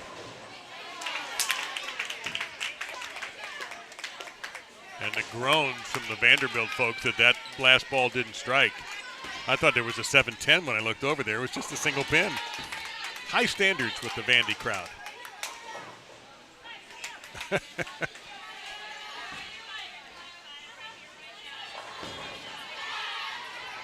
Well, Vandy's got a lead, but it's not enough of a lead yet where you can start thinking that they're going to knock Sam Houston out, or, down to the loser's bracket, because if Vandy wins this, they got to do it again. Best 4 of 7. We'll bring it to you, of course.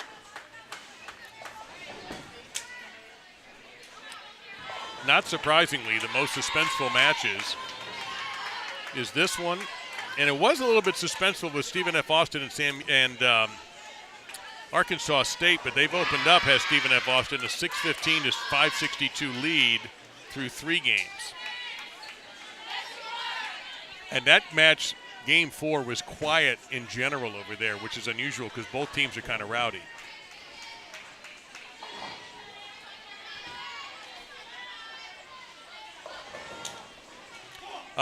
To answer Randy's question, yes, we're staying on the air.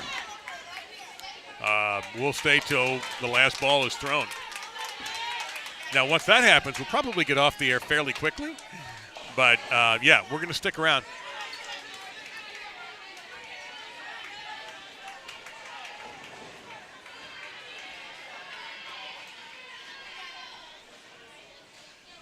That 183 for Louisiana Tech in this game. This one they just wiped out. I think it was.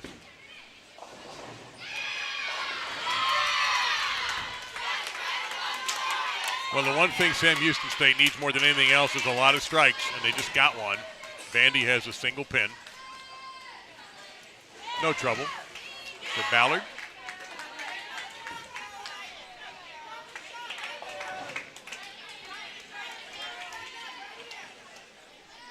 All right, so the lead for Youngstown is 7:05 to 693.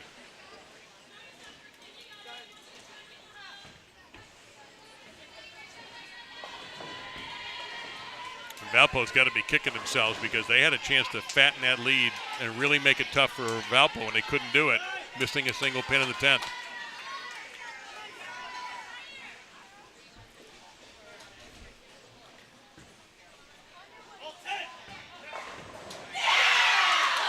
That's a Vanderbilt strike. Seizure comes through. Very experienced bowler is Caroline. She's been through a lot of competition. Tough competition.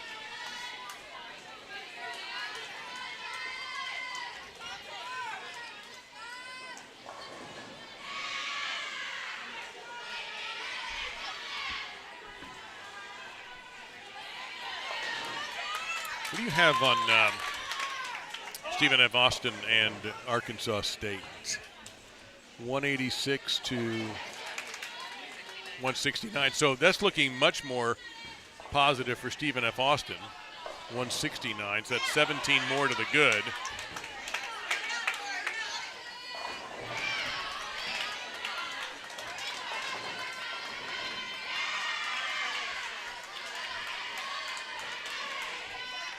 .801.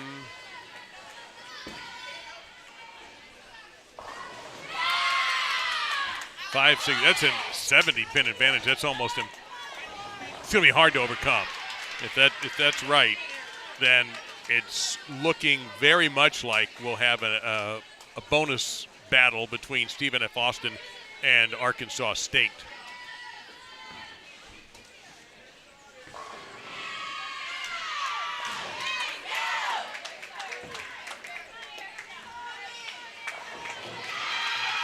Big suspense, though, with Sam Houston State.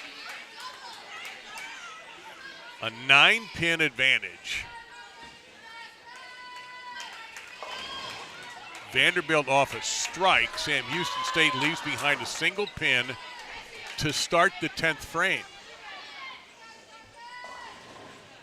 Down to your anchor bowlers.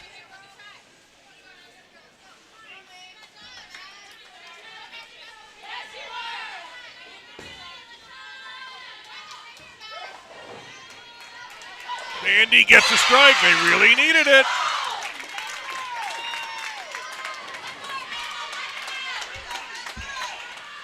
Mabel Cummins, the player of the year in the Southland. I think another strike would do it.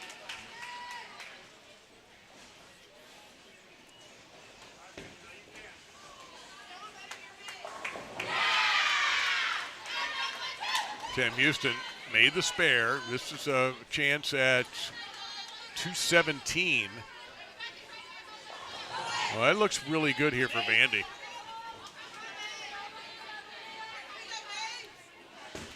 The noise will tell you.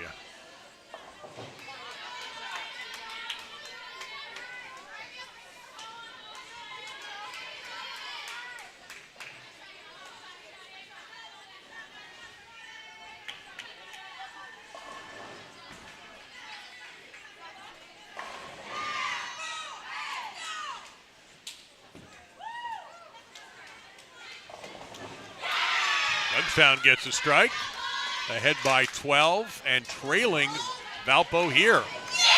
That should do it for Vanderbilt. Looks like we're going to extra time for that one as well. Yep, they won it right there. The best Sam Houston State can do is 217, so they'll go to a best 4 of 7.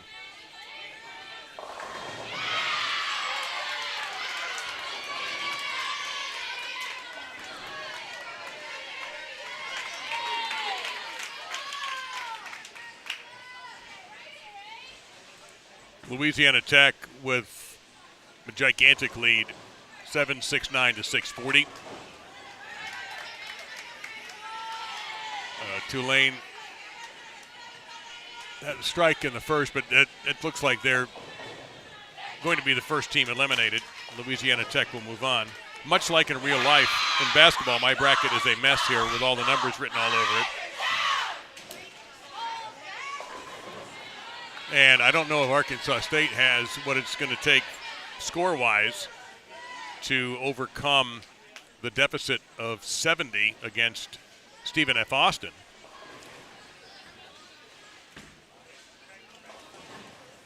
But Valpo may also force Youngstown State's hand into a best 4 of 7. So the only one that looks like they've nailed down time off for the rest of the day is Louisiana Tech.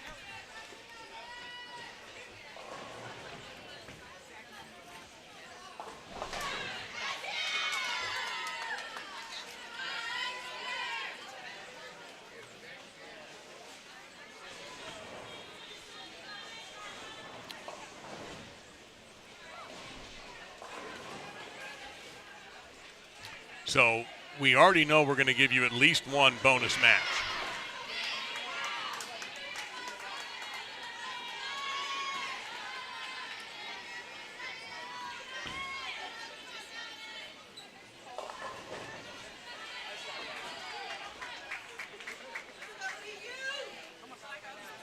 and probably 2, and quite possibly a 3rd.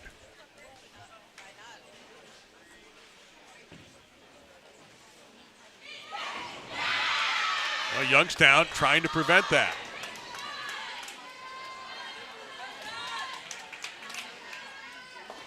.193 is Valpo's best. Youngstown can get to there. They can do that. They can do better than that.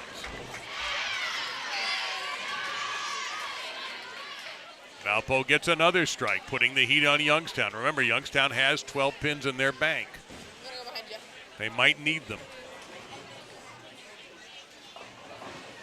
Oh, they may not need them. Second time in a row in the 10th frame, unfortunately, the anchor does not come through.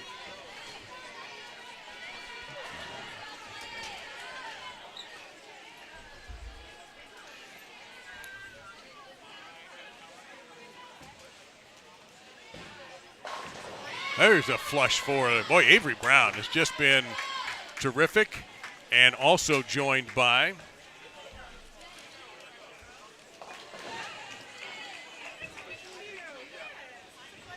Louisiana Tech now, 1, 2, 3, 4 strikes. Wondering if Louisiana Tech has made a change up by as much as they are.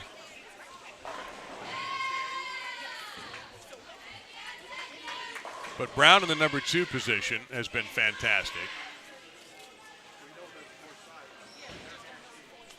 They've gone Louisiana Tech with Patricia Rosales, who had that strike. She has also been great. Patricia in the number 4 position. Louisiana Tech gets another strike, so they're going to move on. Louisiana Tech will survive. And they will take on the loser of Stephen F. Austin versus Arkansas State, which by all appearances is going to the max. Our plan is we're going to need a break. We will at InsideBowling.com for a couple minutes.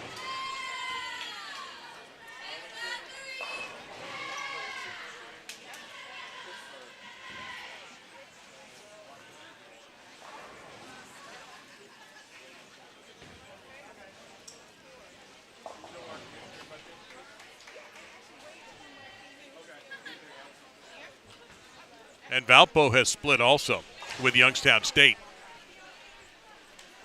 Very interesting. So only Louisiana Tech will get a break. Everybody else is going to fight with a brand new scores. So we're going to wait for that. We'll go ahead and take our break now. We're going to keep the camera up, I guess, on Louisiana Tech and Tulane. I guess a plan has to be hatched here. And I'm getting the nod from the person who's going to have to execute that plan to get you these matches as best we can. It's going to be 3 of them. We have 2 setups.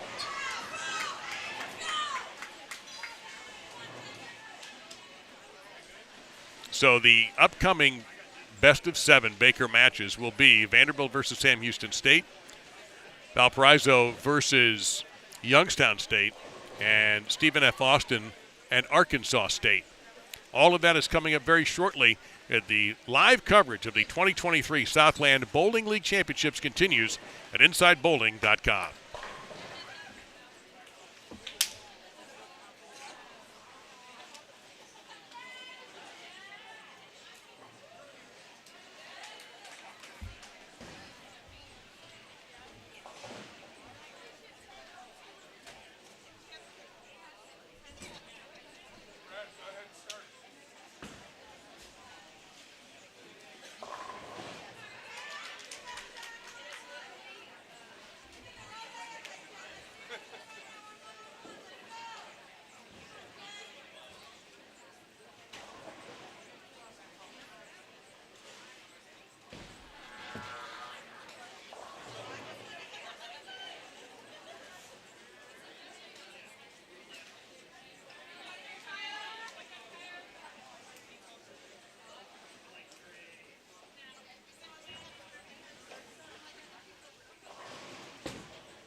Well, they don't mess around here at the Southland Bowling League Championships, and neither do we at InsideBowling.com. We're now into 3 tiebreakers out of our 4 matches. The only team that's guaranteed to get some time off for the rest of the day is the Lady Texters of Louisiana Tech.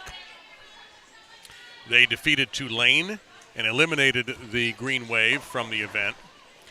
And Louisiana Tech now sits, and they're going to meet the winner of Stephen F. Austin versus Arkansas State, while the winner of the Valpo Youngstown State will take on the winner of Vanderbilt and Sam Houston. So here's how we're going to cover this for you.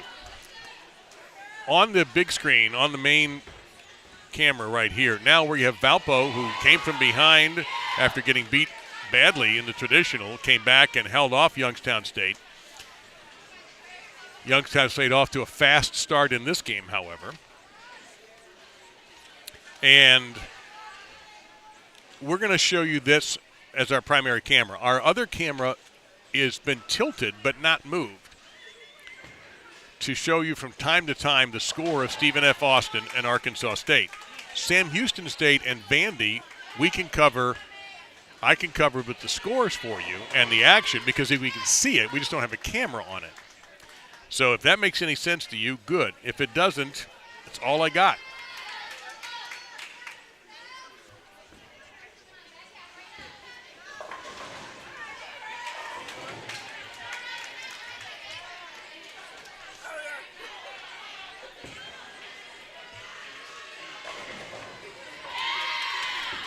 So, Vanderbilt and Sam Houston State started quickly, and Vanderbilt is in the 2s. Chance at 225, which cannot be matched by Sam Houston State. So the first Baker game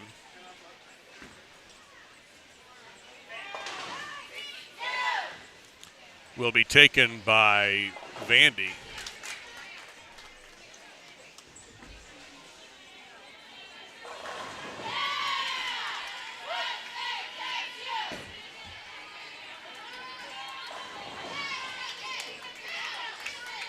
So this one is more the games count, not the, well, of course the pins count. But in other words, let's say Vanderbilt wins this game, which, make sure, they did. They're ahead 1-0. Simple as that. Total pinfall will make its comeback tomorrow morning. By the way, tomorrow's schedule is the same as today's. 8:30 a.m. Central Time, and then 1:30 p.m. Central Time. Only one team right now is out of the event, and that's Tulane. And Sam Houston almost had a strike. Valpo doubling to try to stay alive, but Youngstown State's been very strong. The 10th frame just killed them. Period. It just killed them in the last 2 games.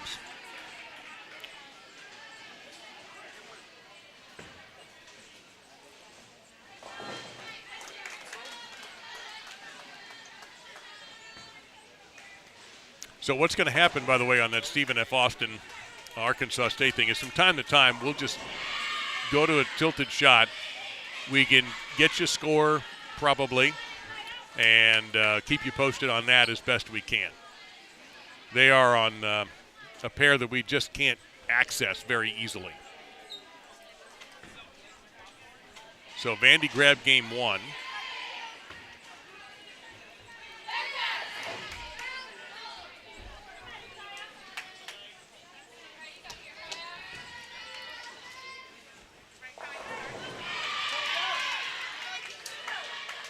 And Youngstown State into position. Yeah, they've taken it. So Youngstown State wins that game.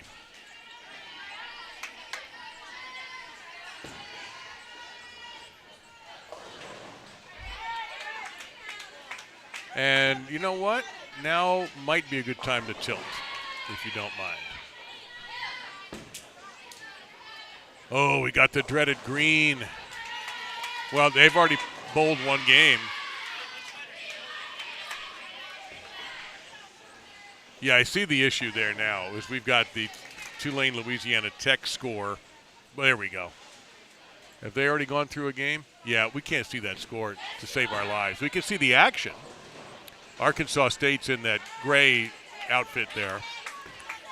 But we're not going to be able to see the score, so that's going to be a problem. All right, let's go back to our others. Well, we can see the score, and we can see that Valpo can't win this game. They've already started, and Vanderbilt with an open frame in the second game as a 9 spare for Sam Houston State. I'm Dave Lamont, by the way, joined by Kim Richter, who is putting all of this together. Every plug and every camera and everything you see. Done a wonderful job. Here in Rowlett, Texas, at the Bowlarama, the Southland 2023 Bowling League Championships on InsideBowling.com.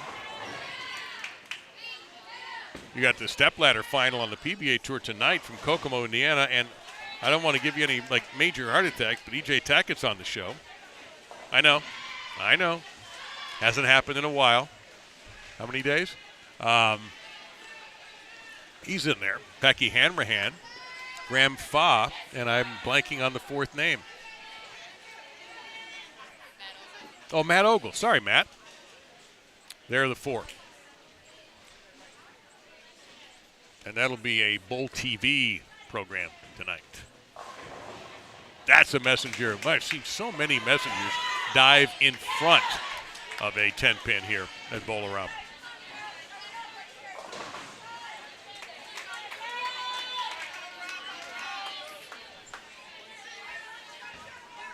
So salute to Tulane for their season as they had a little gathering at the settee. Vanderbilt won 225 to 194. Youngstown won by 20.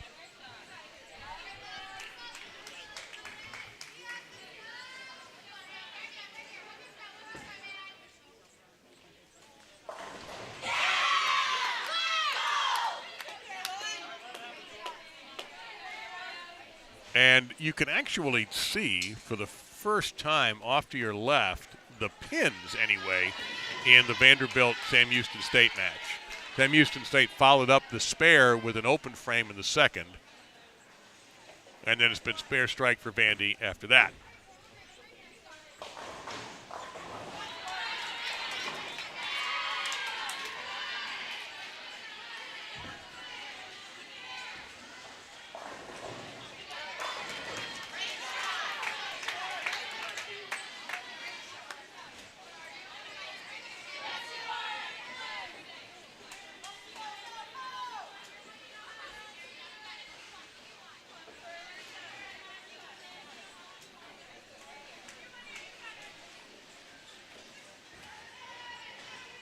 Youngstown and Valpo just getting their second game underway, and there you see in the best of 7. Youngstown grabbed the first one. Look out.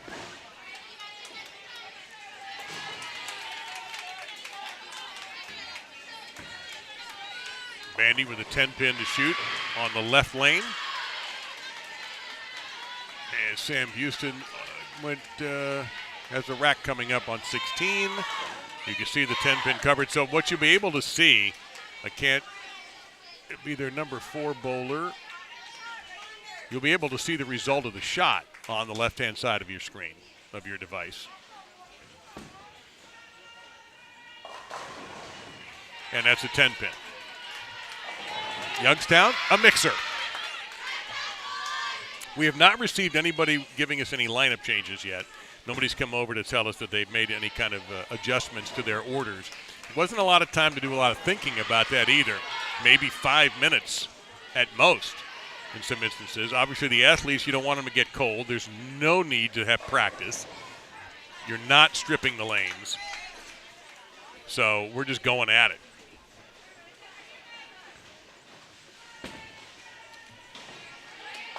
But Kim is going to help me out here by taking a look to see if anyone has changed any lineups so we can get the correct players. Ooh, that's a little trouble there for Youngstown. That was sliding out of play on a 40-foot pattern. I have noticed that the players are definitely moving left, the right-handed players.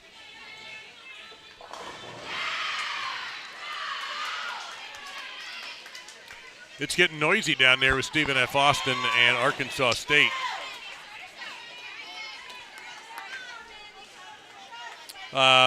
Dusty 15-16. Vanderbilt's in all black, and Sam Houston State in the orange and black. And in the lineup that I was given, I don't have Kaylee bowling, but that's why we're double checking, because lineups can change, and we're going to see what we can do about getting lineups for all the teams that are remaining. Of course, the Sam Houston State, they only have 5 bowlers. So, but Amanda Njokas, I know, is still bowling for Vanderbilt. She just struck, and I'm quite sure Alyssa Ballard is still bowling. And I have to believe that Mabel is still bowling, and Victoria still. So I don't know if they've changed their lineup. All right, Valpo has. Thank you. So the one change Valpo has made is you've brought in Morgan Ash in for. Oh, never mind. Okay. Oh, it is the same lineup. Okay, so it's Bella, Morgan, Jen, Lilu, and Noel. For Youngstown, it is Marks now leading off. Okay, so they have made some changes. Madison Marks is leading off. Hope Bunk is now batting second. Megan Grams, who had been second, is third. Kirsten Moore is still fourth. And now it's Shirkate in the anchor position. So that's a change. I do believe we've got the same lineup for Sam Houston and for Vandy.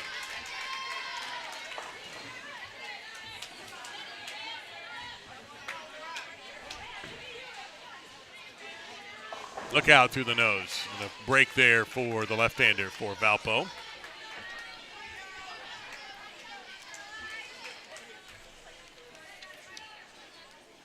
Lilu Smith.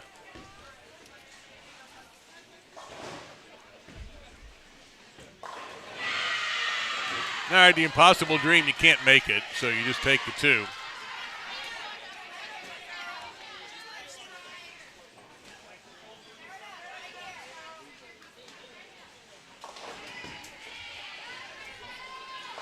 So the team that's in the most danger here are these 2 teams. The loser of this best of 7 is out. Youngstown or Valpo, gone. Valpo, this would be a significant moment for their program if they can take this.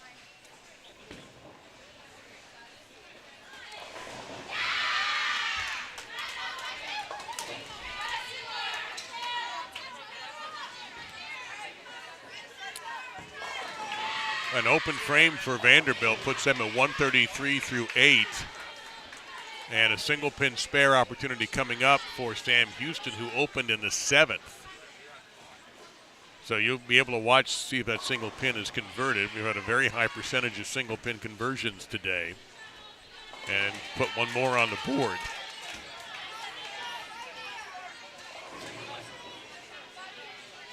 So that match far from over, but almost over. Does that make sense? Only 2 frames to go, but it's too close to call. Pretty shot there.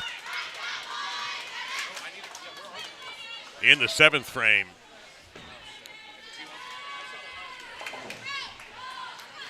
And that was Bunk.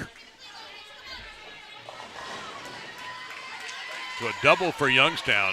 3 strikes in the last 4. Pressure on Valpo to start throwing strikes, which they did not do their first time through the rotation.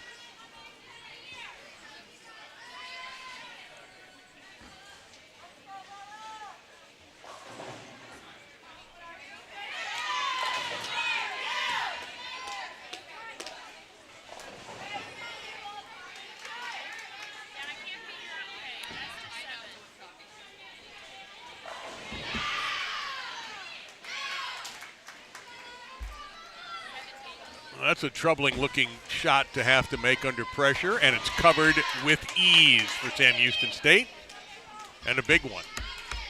the team swap spares. Sam Houston has a 5-pin lead here to tie this up. As we go to the foundation. Big noise to our left from Stephen F. Austin.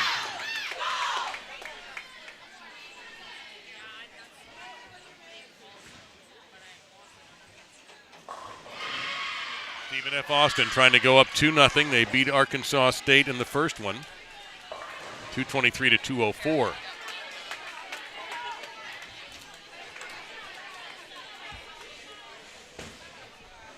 And does it seem to you like the crowd is closing in on us a little bit? It seems like the folks have moved a little closer to our InsideBowling.com location.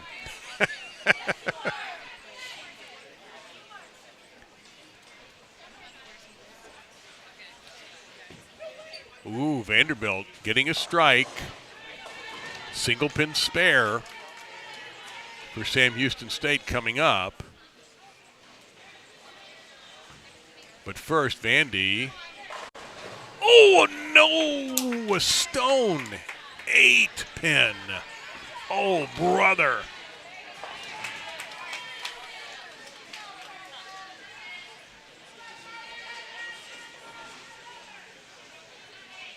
Oh, my goodness. We're tied. We're tied. Oh, my heavens. Yeah, where have I seen that before? Yeah, even if she makes it, it's 173. Well, pinfall doesn't count here. Sam Houston State. Yeah, this isn't over. They need 6. So watch lane 16 to see how this goes. My eyes are blocked by the Vanderbilt team on lane 15. So watch lane 16 to see if they get the 6 they need to get the win.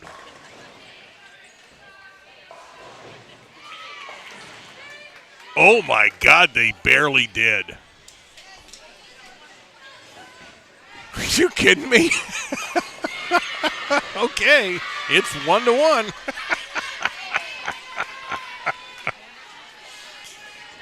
Oh, man, that's nuts. All right, they're going to switch. I think Brad Hagan may need someone to restart his heart, the coach for Sam Houston State. He's trying to look unaffected by all of it, but I know Brad a little bit. He's affected by it. Man. Oh, just a 6, no problem. Well, they got it. 6. Holy smokes. All right, so that one's 1-1. Now wow, look at Valpo. Oh. And Sam Houston starts on the left lane with a strike. Uh-oh. Well, looks like Valpo's going to take this game. Or are they? Wait a minute. Let's see. 31, 45, 49. Yes, they will take the game. Unless the worst 10th frame in the history of man happens. So it's going to be 1-1, Valpo and Youngstown State. Got to think these athletes are getting tired. It's been a long day. They haven't had time to go back to hotels to rest.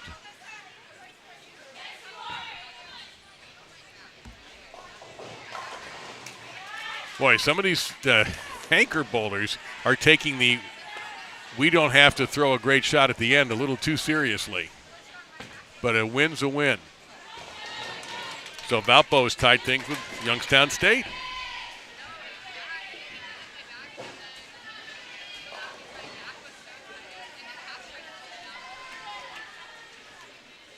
Crazy stuff. Waiting on a single pin conversion for Vanderbilt for Alyssa Ballard. Again, no trouble.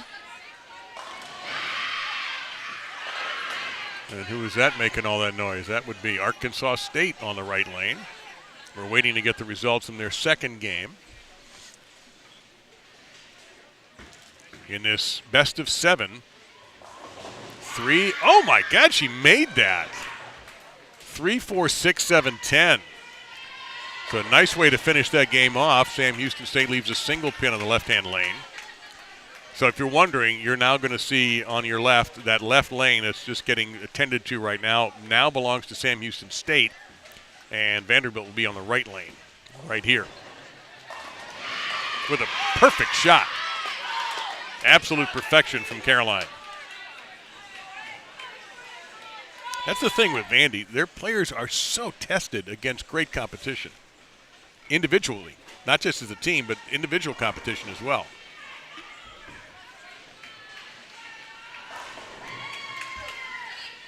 So, says a lot for their ability. All right, 1-1 in 2 of the matches.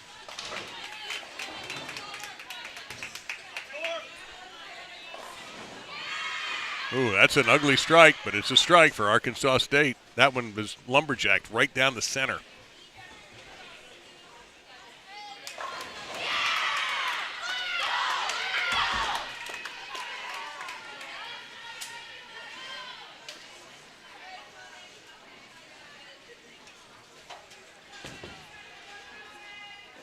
Very quickly they go into game 3, and a through-the-nose hit pays off okay for Valpo. Sam Houston State gets a strike.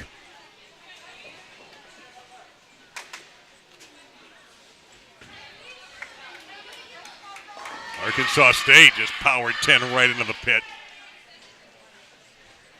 That's what, 3 in a row for them. At least, that might even be 4. Stephen F. Austin fights back.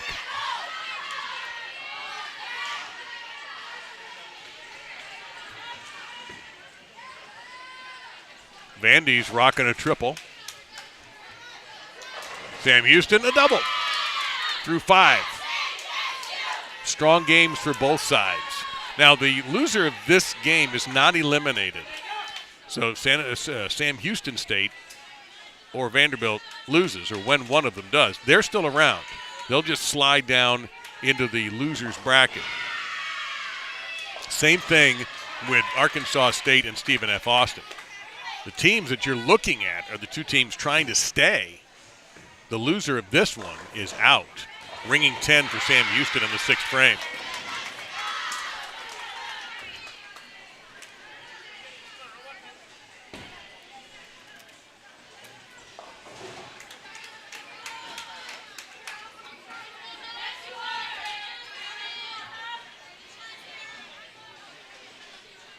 Vandy will have a 4-7 to shoot at. It should be Ballard. Got it. No, that wasn't Ballard. I'm sorry. 10-pin covered. This will be Ballard. That was Njokas. Youngstown, good-looking shot all the way. That left her hand. It looked like a strike from the second that was thrown. Beautifully done there by Morgan.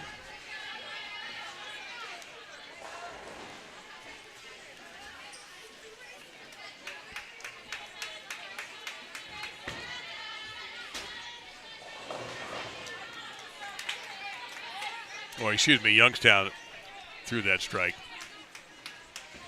And that was Hope Bunk, freshman from Montana.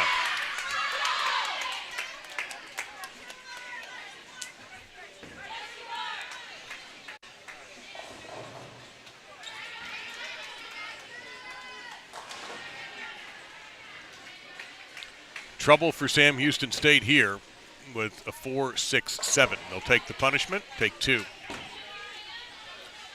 Vanderbilt clean through 7 as Ballard ends up with a strike. Valpo, a shaky start to game number 3, whereas Youngstown has looked sturdy. But Seizure that time leaves herself a little bit of work, 1-2-10. You can see on there being on lane 16.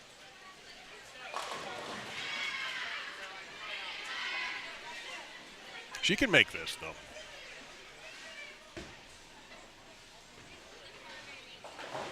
Sam Houston State, you're going to throw a strike at her? Yeah, that's the time to throw a strike when your opponent is facing a difficult conversion on a split.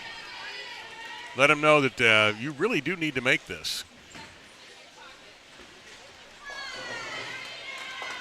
And it came right through the nose that time.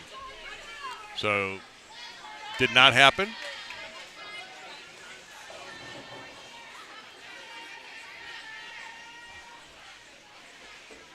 Ooh, Arkansas State's tied it up. They had just completely lost their look. Their scores in the last couple of games in the prior Baker were really not very good at all. They have come back with 211 and 223, and they're tied with Stephen F. Austin. So, of course, after the first two games are complete, everybody's tied at 1. Going into the 10th. And Vandy leaves a soft 10.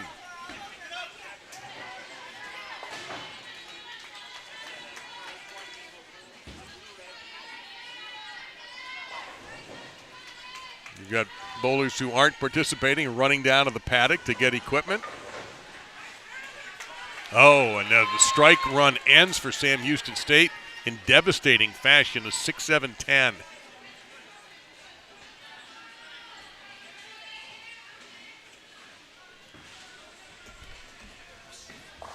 Youngstown piling on the pressure.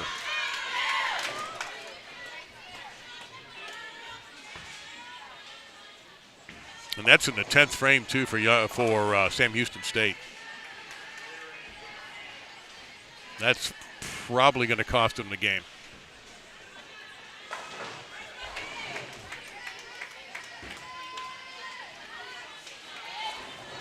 They finish with a 189. Let's see what Mabel does.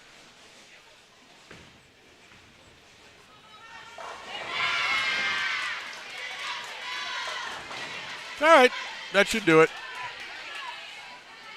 It does. 2-1 for Vandy. This is like the slowest penalty kick round you've ever seen in your life. I don't mean that in a bad way at all. But that's kind of what we're down to if you want to look for some comparisons. We're in PKs. And it just takes a little longer, that's all. So 2-1 Vanderbilt over Sam Houston State. Youngstown State is running away with Game 3. Even their misses look pretty good right now.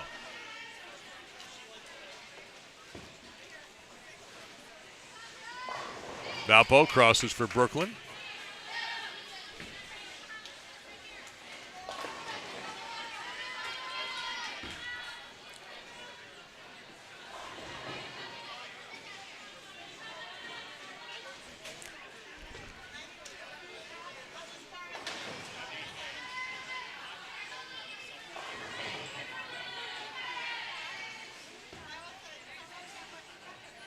Stephen F. Austin trying to win their first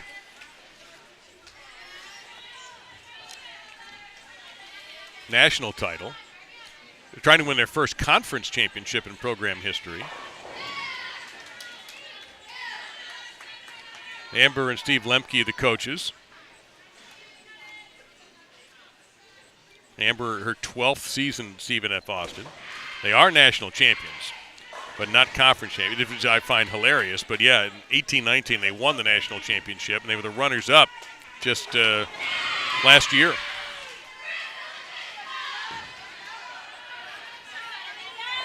Two-time national champs, 2015-16. They took the title. Amber was last year's Southland Bowling League Coach of the Year. So there is massive success with this Stephen F. Austin program. We know about Vanderbilt. We know Sam Houston State is successful. This is so strong. And the talent that comes out of this conference that goes on is really impressive.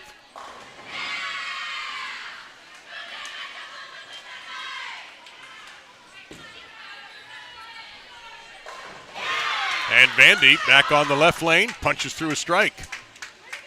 to get their game underway.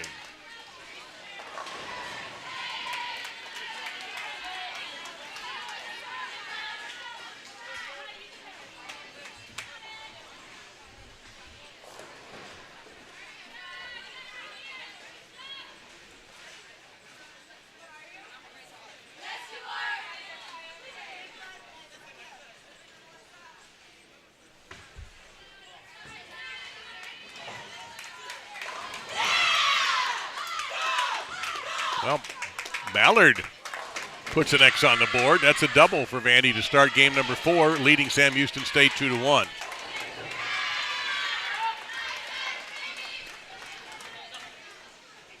And I think we're going to give Youngstown State this game.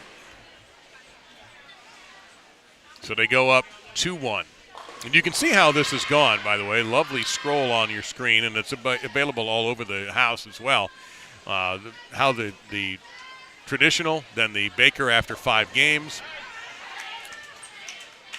And that's why we are into this overtime period here for 3 matches for 6 of the 8 teams here.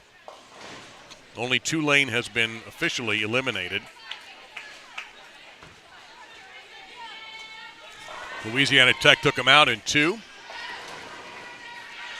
So if I'm Louisiana Tech, I think they are gone, and I don't blame them one bit. It has been, again, these bowlers got here. They were leaving, some of the teams were leaving the hotel about 7 this morning, Central Time. It's 10 minutes approximately, maybe 15 if there's a little traffic to get to the center. And then bowling began at 8:30, so there's warm-ups, there's, getting your equipment right, all that stuff. There's a lot going on. And then you have to bowl. Then you take a break and you get cold. And then you have to bowl again. And then you have to bowl some more after you bowled again. So a very intense day. And they all get to come back and do it tomorrow, except for either Youngstown or Valpo.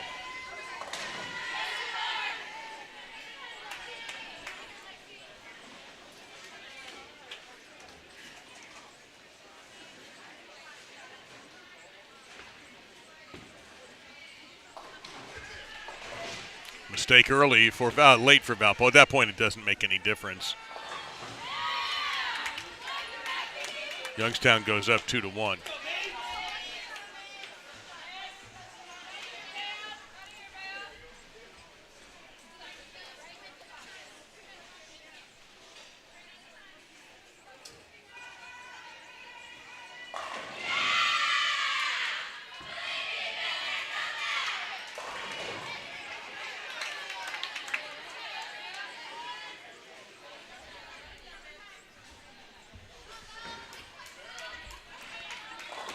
Fast start for Vandy. Strike, strike, spare, strike, and a single pin coming up. Sam Houston State, just a couple of spares. And another opportunity to spare coming up with a single pin, a 10-pin. Should be just about ready to give you something on Arkansas State and Stephen F. Austin, who are 1-1. They're wrapping up game number 3.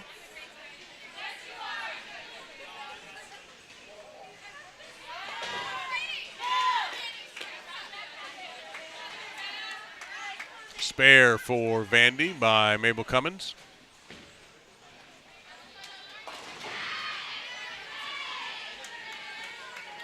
Lane's back on for game 4 between Valparaiso and Youngstown State, with Youngstown up 2-1. Vandy is up 2-1, and Stephen F. Austin and Arkansas State are 1-1, finishing up game 3. And they are out of camera range. Our apologies. We tried to set up a shot, but honestly, it didn't look that good. So we'd rather not do that. You can see on your left, if you're just sitting down, that is Vanderbilt getting their lane tended to on the left, and the right lane belongs to Sam Houston State, who's spared 3 times straight on the beginning of game number 4.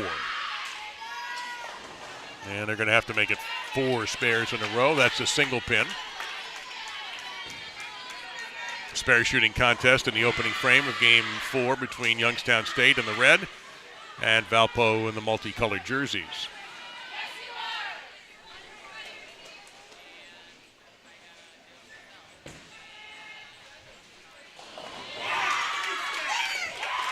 And Vandy taking care of their business, business-like. I think that Vandy has the attitude that we are Vanderbilt. We expect to win.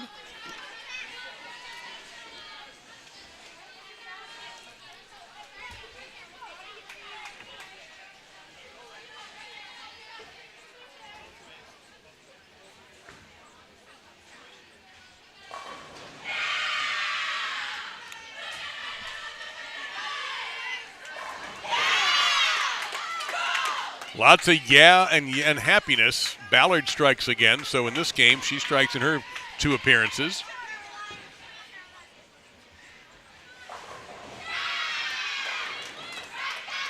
Youngstown with a cry of joy.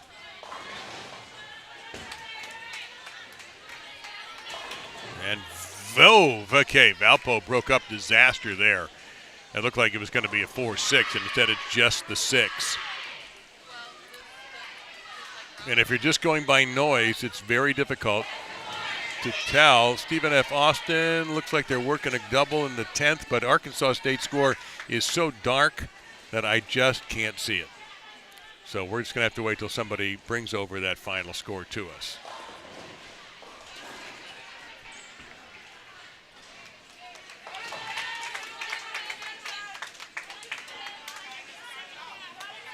Vanderbilt, Sam Houston State cannot strike right now. They'll recycle the top of the order. But at the moment, they have no strikes in 5 frames. They're clean, but that's not going to work. Kaya Gray, will see if she can get it going. Watch for lane 16 here to see if Kaya can throw a strike and get Vandy going. Caroline Thiesier missed a single pin. But again, Sam Houston State can't strike. It's very hard to make a comeback in that situation. So Victoria Verano, the number 4 bowler on the Vanderbilt roster, 4th position, will be stuck with the big 4. Oops. 4, 6, 7, 10 for Victoria. Sam Houston State could ever throw some strikes, this game would certainly be different, but they instead covered the spare. But I don't know if they can make up the ground, frankly.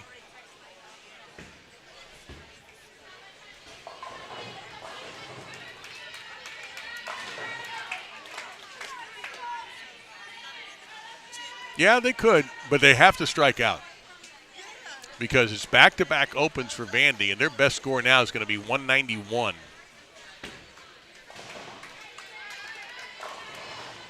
Sam Houston can't strike. They're left with a soft 8-pin.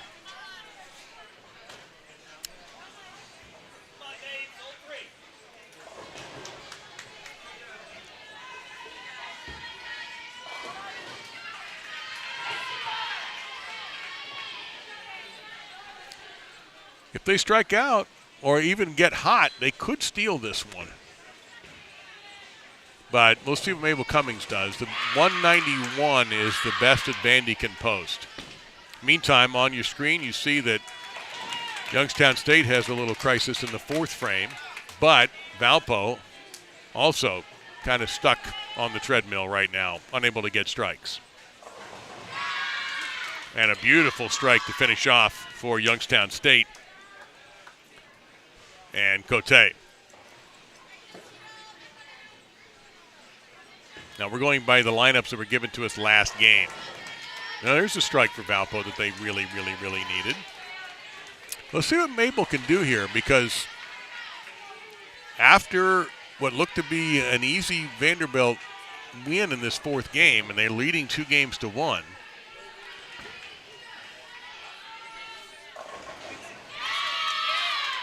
Well, Sam Houston gets their first strike of this game. they can win the game with strikes.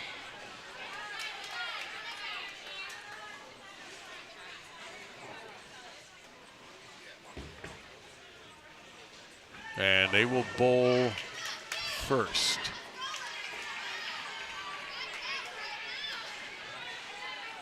Try to get a double for the team and really make this tight. They got it. Well, Vanderbilt had been the stronger team for most of this game. They are in a position to have it taken away from them. They need a very strong 10th frame here from Mabel.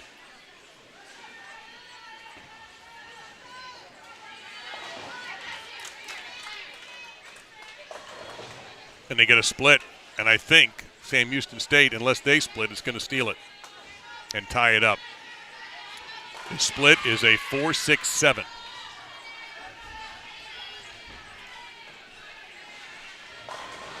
Here's another strike for Sam Houston State, and guess what? They have come from behind after not striking for the first 6 frames, but they didn't make any mistakes. They have won game number 4. It's tied at 2.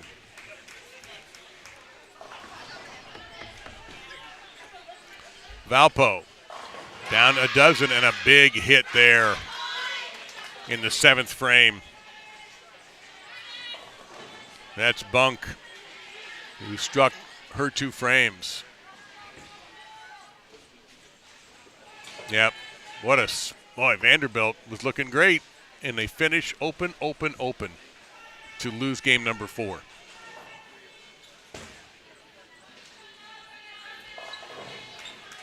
Valpo missing the head pin. That looks like a 1-2-8.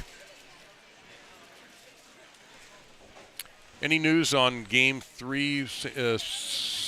Okay. Stephen F. Austin takes a 2-1 lead, 193-185.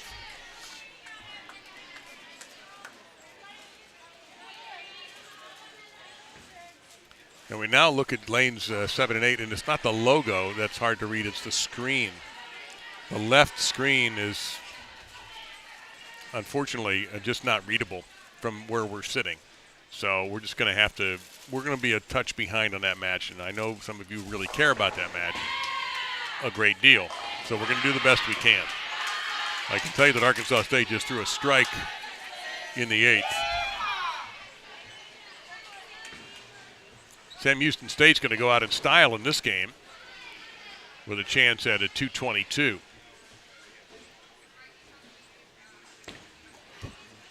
Everything Youngstown has to stay clean.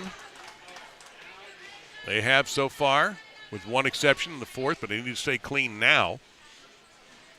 And they only have to look to their immediate left to find out why that's so important. So we go to game 5, Vandy and Sam Houston State, and it begins. Well, this game has to end first. And it does. 2:16.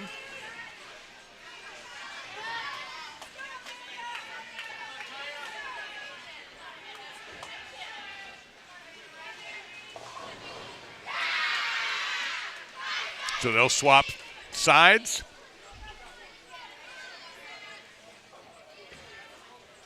.216 in play for Youngstown State.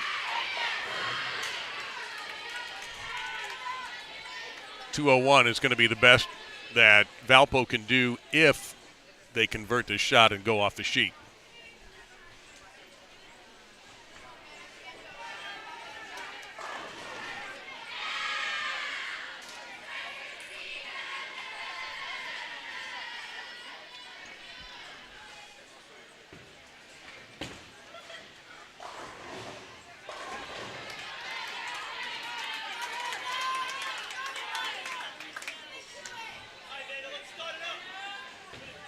This is a pretty big conversion for Valpo if they're going to have any chance, and did it the hard way, but did it. It's all that matters.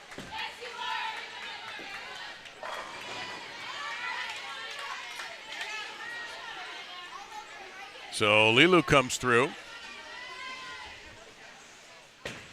191. No, it's looking pretty good for Youngstown here. Well, hang on now.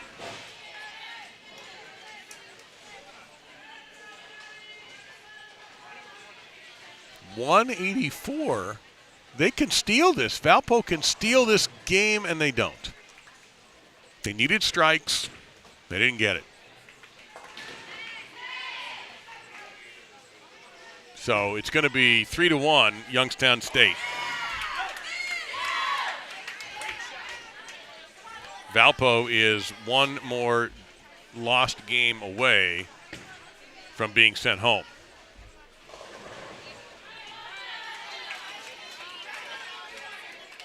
And that didn't sound like a solid hit for Sam Houston, but they end up with just a single pin.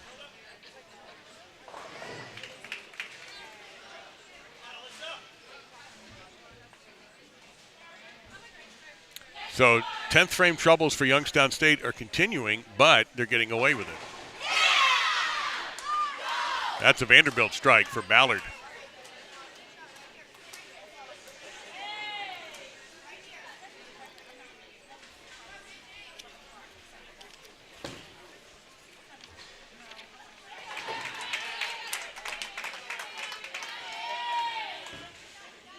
So the winner of Valpo and Youngstown State, with Youngstown State up 3-1.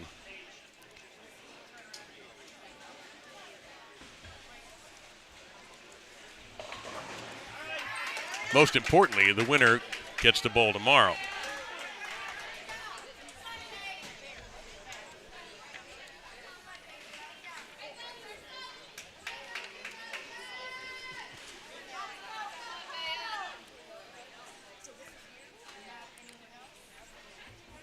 And they will take on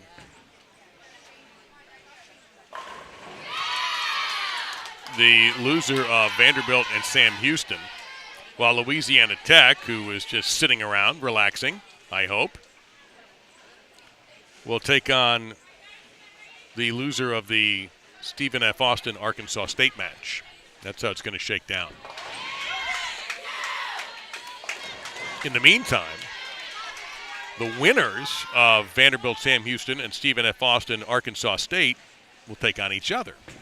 And one of them will get knocked backwards. Solid strike for Sam Houston State. Valpo with a strike to start things, an 8 to start things, and a 9 for Youngstown State.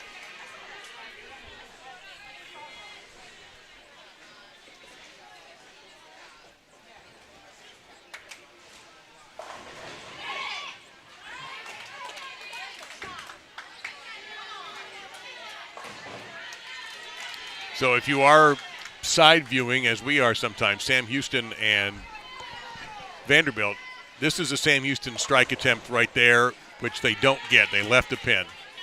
So it's 15-16 now. Sam Houston's on the odd-numbered lane, 15.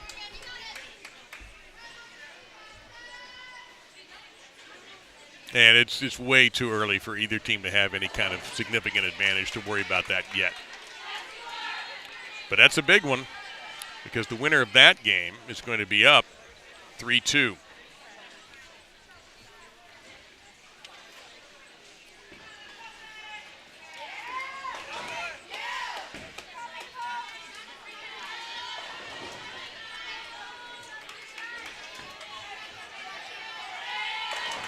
Got it? It's all about staying clean right now. All about staying clean. Make fewer mistakes. You look at what happened to Vanderbilt in the last game. They had a lead. They went open in 8, 9, 10. And Sam Houston State stayed clean at the end, got some strikes, and snuck in and stole it. Vandy there gets a trip on the 7 pin to leave a single pin behind, a 4. Valpo, 3-6-10, is not covered. So Youngstown State with an early break, coming off of a strike. Arkansas State making some noise. They're down 2-1. That's the slowest paced match so far. They are wrapping up game 4.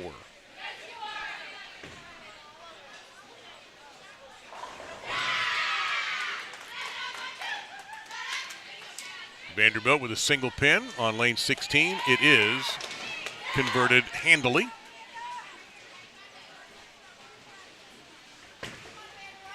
Sam Houston, no trouble on their single pin. So Sam Houston clean through 6, as is Vandy. The difference, Sam Houston sitting at 107 through 5, Vandy sitting at 78 through 5. In game 5, Youngstown looking to wrap this thing up and push Valpo out the door, and they have put 3 in a row. And Valpo sits, and you see what they've got to stare at. Strike there for Vanderbilt. Sam Houston, Brooklyn, oh, wow. Well, they left 1 pin back, that's the 7. And what was a pretty ugly hit, a left-handed hit that crossed over Brooklyn. And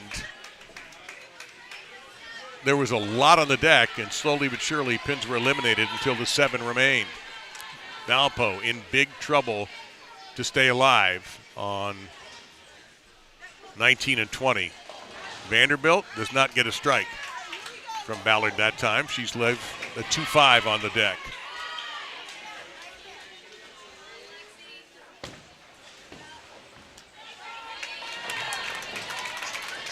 Sam Houston converts.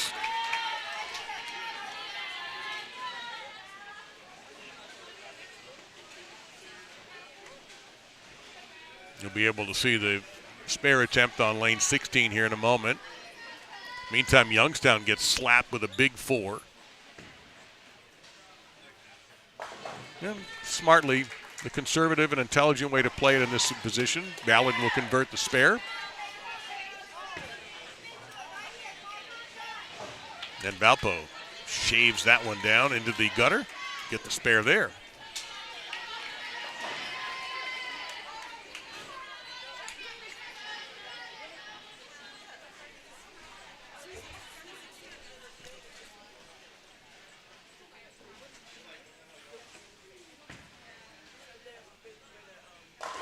Ooh, ringing 10 for Sam Houston State on a good-looking ball. But you got to convert that. Youngstown back in the strike derby.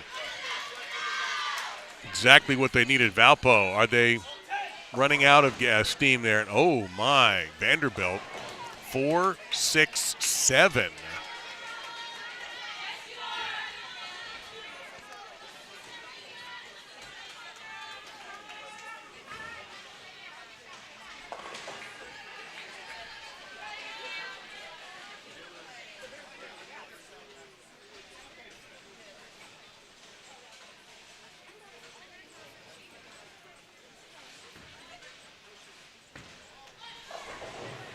Youngstown, a lot of action around that 7 pin. The 10 pin is converted by Sam Houston State.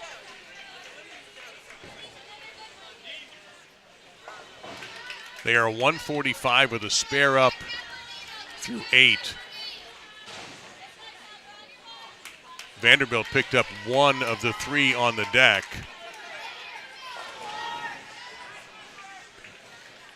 And they are 143 off of that open frame through 8. Sam Houston, a power shot. A great strike for them. Youngstown motoring along. Valpo needing strikes and not getting them.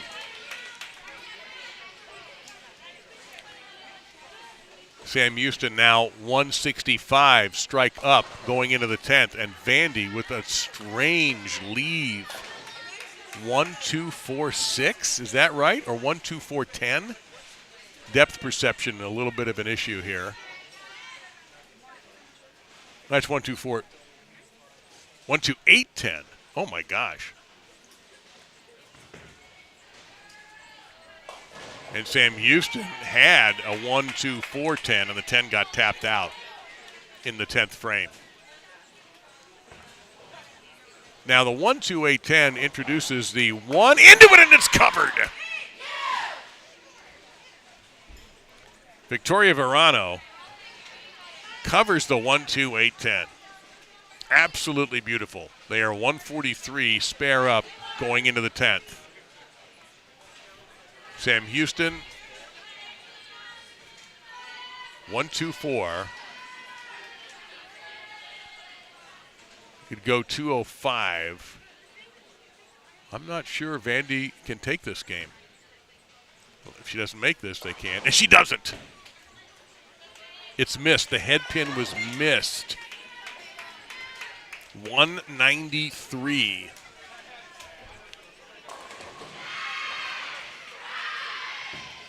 Oh, well, how about a strikeout and we tie?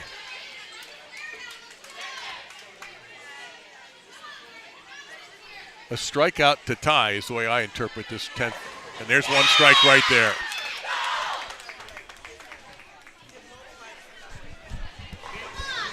Needs all three, right?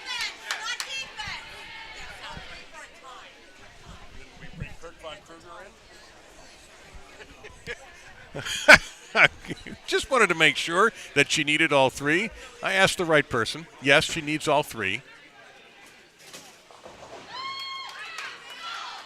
Meantime, I think Valpo is going to be out of the tournament, unfortunately for them. They got to force a third match, and the best of 7 Baker's going to go 4-1 for Youngstown.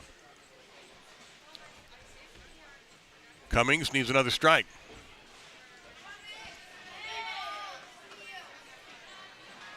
You can see it on your left, lane 16. We'll know. I have a very good view of the pins, waiting on Mabel to throw. She's waiting on a Valpo bowler who misses the head pin. Got to think that Mabel will get up now. She does, and that's it. 1-2-4-10. Sam Houston State leads 3-2. Meantime, Arkansas State ties it up, 204-151. So Sam Houston State 3-2. Youngstown State is advancing. They'll take on either Vanderbilt or Sam Houston State. They'll switch lanes. So Sam Houston State will go to 16, Vandy to 15. Arkansas State and Stephen F. Austin are 2-2. So congratulations to Youngstown State for sticking around. They may get a rematch with Sam Houston State, which was a tremendous match this morning. But Vanderbilt now has to take the next 2.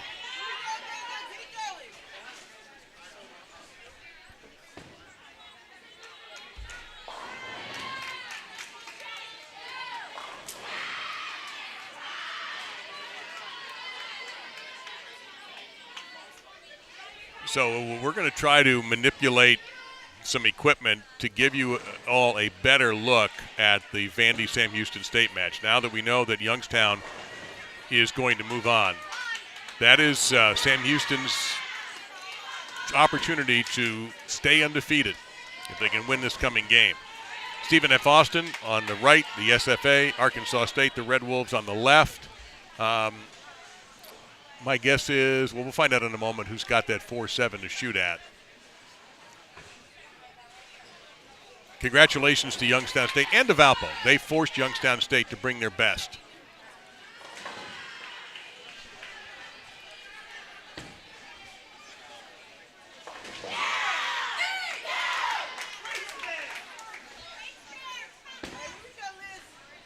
That's Stephen F. Austin on the right lane.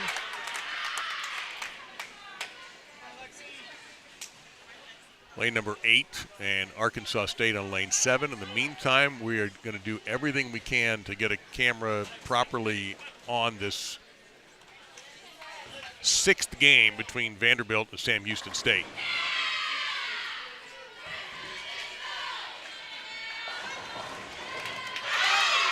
And Vanderbilt opens with a strike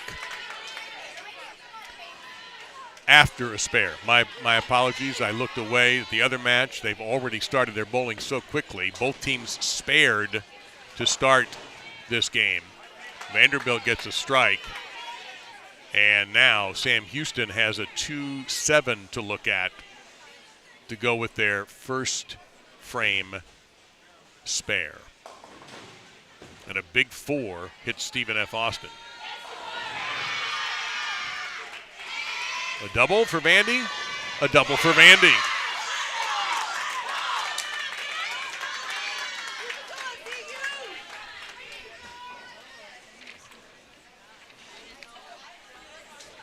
And Vanderbilt has brought in Paige Peters in the number 3 position.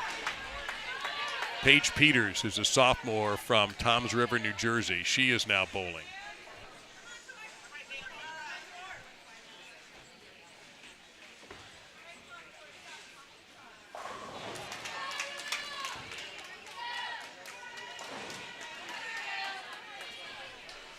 Vanderbilt bowling quickly. Verano trying to make it 3 in a row. Nope, a bucket now, no longer a bucket, but you still got the 2-4-5 as the 8 was knocked out late.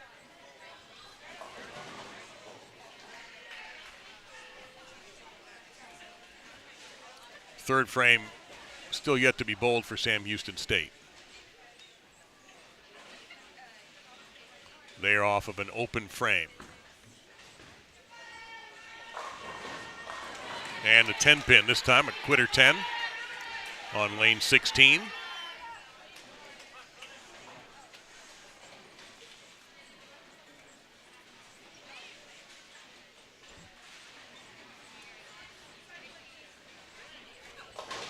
Ooh, and Vanderbilt unable to convert that 2-4-5. As the 2 was kicked wide of the 4, the ball took out the 5. So a bit of a surprise open frame.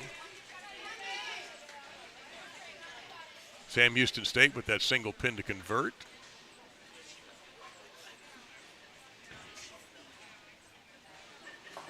It's handled for Stephen F. Austin, and for Sam Houston State, it is also handled. So the Bearcats in a position to try to knock the number 1 seed into the losers bracket. Remember, neither of these teams that are left are facing elimination. Tomorrow they will be. 2 of them will be. Actually, tomorrow, 3 of them will be, when you get right down to it.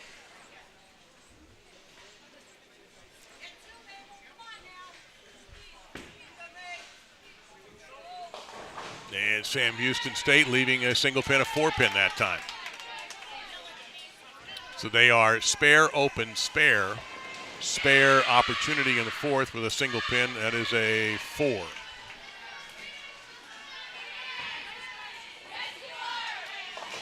Spare for Cummins. No, she left. I did not see that 7 pin there. That's another open for Vandy. Back-to-back open frames for Vanderbilt. Sam Houston makes their spare. And once again, Sam Houston State not striking early in a game. They didn't strike early in the last game. But they hung around and watched Vanderbilt make mistakes. Go back to the top of the order. Jauskas for Vandy. Through the nose, she gets away with it. 3 6s left. Can you only imagine how tired these bowlers are, physically and mentally. Sam Houston State left with a bucket. So we're seeing some of these teams on fumes at the moment, it appears anyway, and I don't blame them for being tired. How can you not be?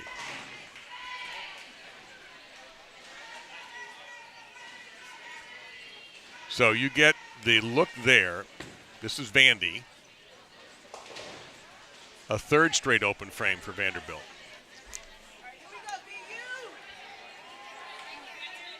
But that's a bucket sitting there, which stinks up your count and is a very difficult spare to make.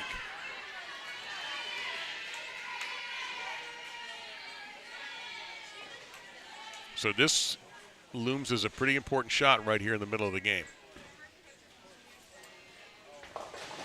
Nope, another open frame. Suddenly this has turned into a survival contest, and thanks to all of that, it's a 22-pin lead, although Vandy gets a strike, but they're a frame ahead of Sam Houston State. 4, 5, 6, 1, 2, 3, 4, 5. Yeah, Yeah, Sam Houston State has not gone back to the top of their order yet. They do, and they leave 2 on the deck. Strikes, man, you would. So did Sam Houston State miss their chance in this 6th game? Here's Peters, who entered the fray last game.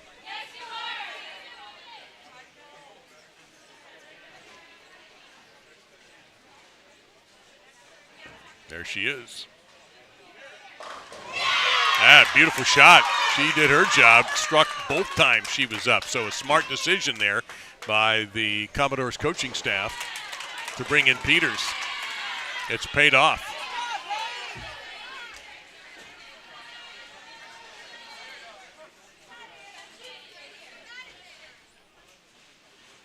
And now Sam Houston State in a rock and a hard place position here in game 6. That's Arkansas State making some noise down there, I see.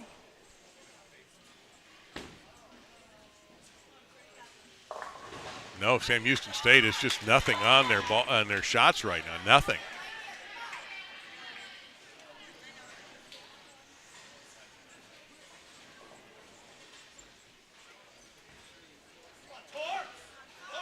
Looks like another strike for Vandy.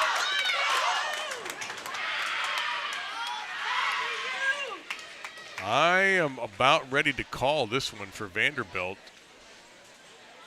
and force a 7th game.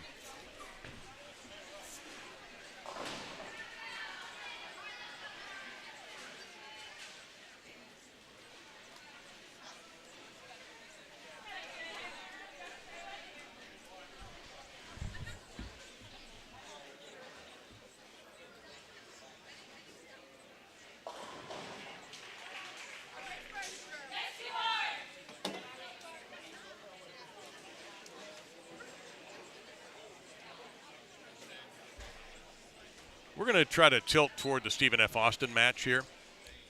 We can't see the score. If you can see the score, congratulations. But we're just trying to judge by the reaction of the athletes and who's going to be happy over there and who's not. Who's going to be taking a 3-2 lead and who's not. Because here, the Vanderbilt-Sam Houston State match, game 6, looks very much like it's going to go in the Vandy column and force a 7th.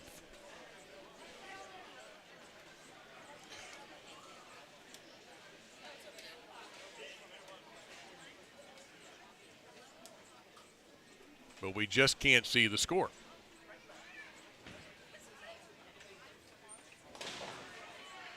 But there's not a lot of joy.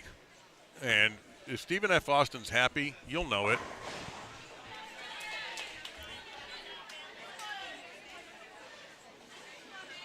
It's unusual to have to announce by body language.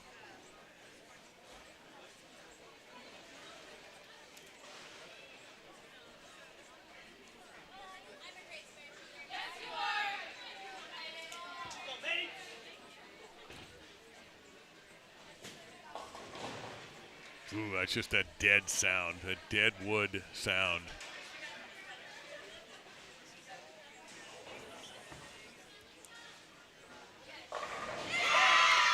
We'll make it official here in a moment. Meantime, I think you can make it official that we're going to need another game between Vanderbilt and Sam Houston State.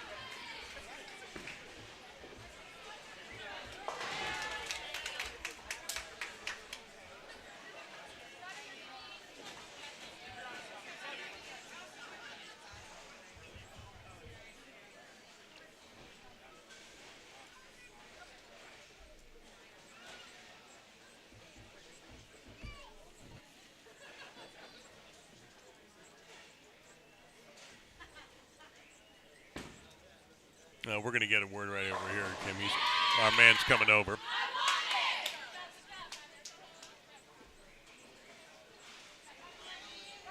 There's going to be nothing that Sam Houston State can do.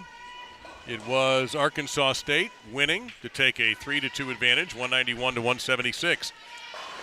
So the last 2 games for Stephen F. Austin, 151 and 176. The last 2 were won by Arkansas State. So Arkansas State, if you are a believer in momentum in sports, then all the momentum belongs to Vanderbilt at the moment after that last game, which they are finishing up. It's going to be a possible 2-13. There's nothing that Sam Houston State can do but line up for game number 7.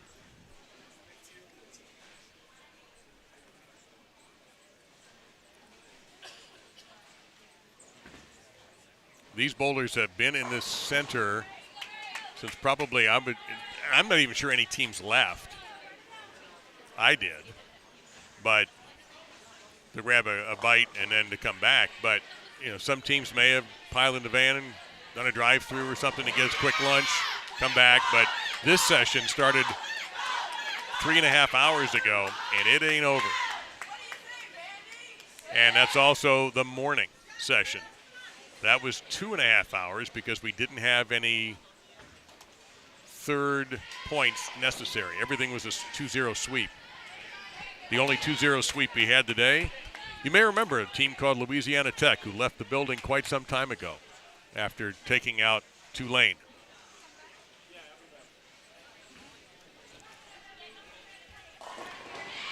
And now Tulane will be joined by Valpo. So the 7th and 8th seeds have been knocked out.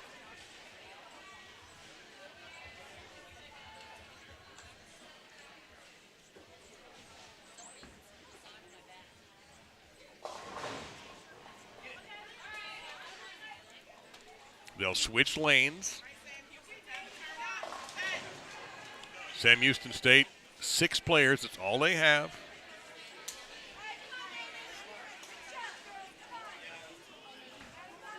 Quick meeting without Coach Brad Hagan. He's letting the players handle this while he works over some math and maybe shuffles the order a little bit. Who knows?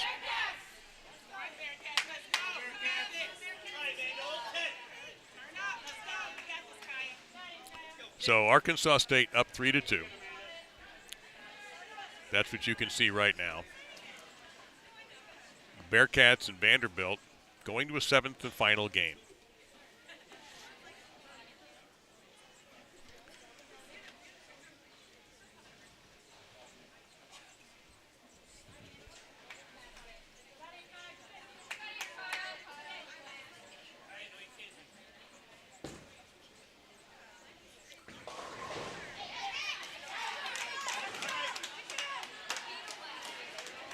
And Vanderbilt, they did not switch. Vanderbilt is still on the left.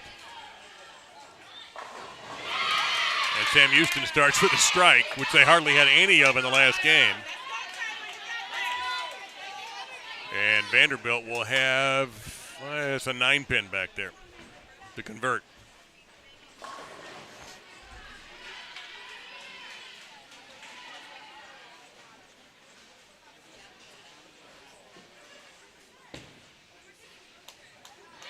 It's made.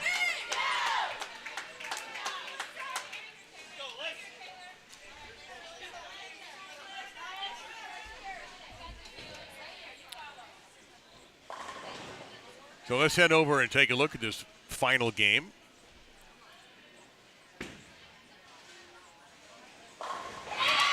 Wow.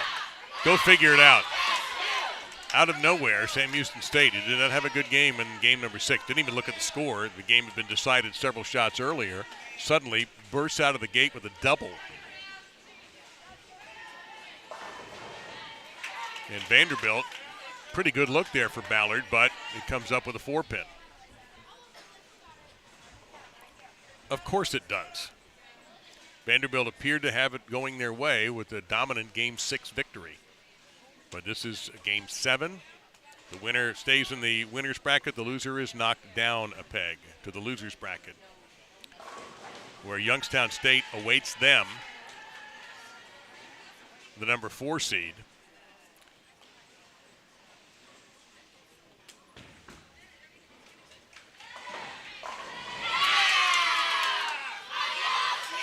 And Louisiana Tech awaits the loser of Arkansas State versus Stephen F. Austin. Arkansas State leads 3-2. Ballard converts the spare. Sam Houston State opens up with a turkey.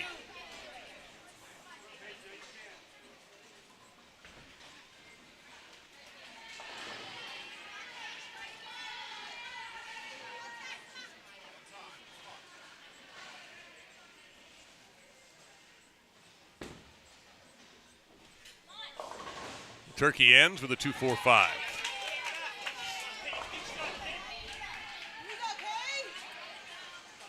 So here's Page.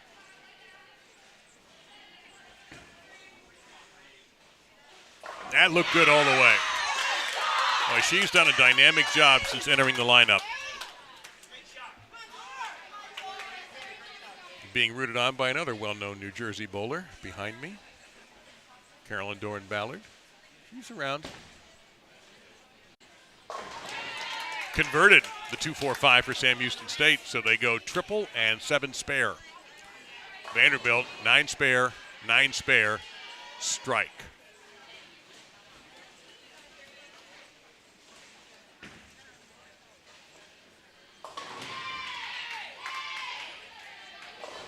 That was a bucket. What it is now is a 5-8.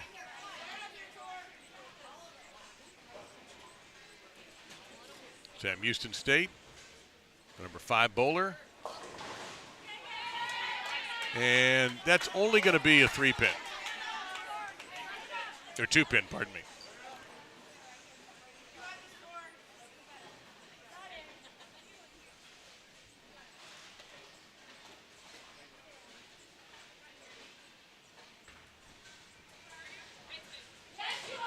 And this is the quietest this room has been all day.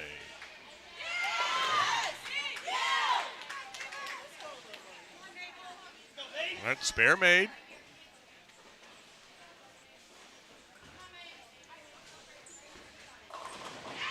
And spare made. So 96 through 4 for Sam Houston State with a 9 spare in the 5th. Mabel Cummins, Player of the Year in the Southland Conference, up now for Vandy.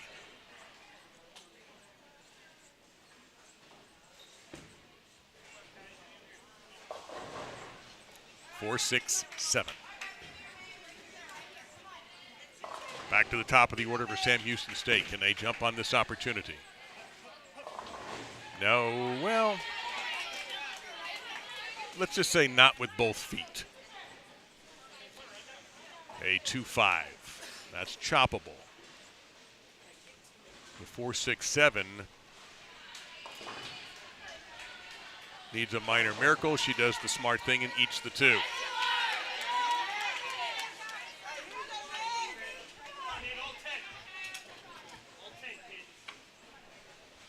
This will be the last ball that will be thrown today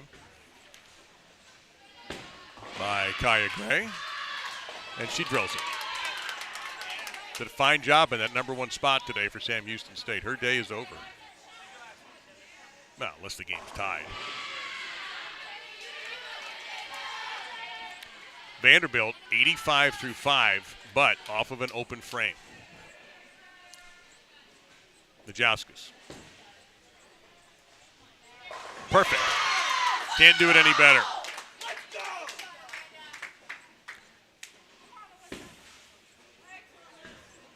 Sam Houston State leaves a big 4, and there's hope for Vanderbilt. Just like that, Vanderbilt's back in this if they can stay clean. If Alyssa Ballard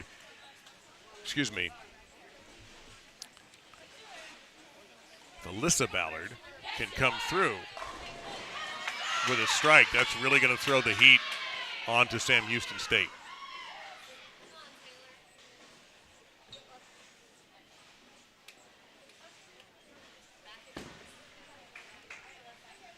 She takes 2. 138 through 7 on an open for Sam Houston State. Ballard. Oh, the 7-10 was there for a split second. And she'll have just the 10 pin to shoot at. 7-10 there would have been worse than a disaster bowling-wise.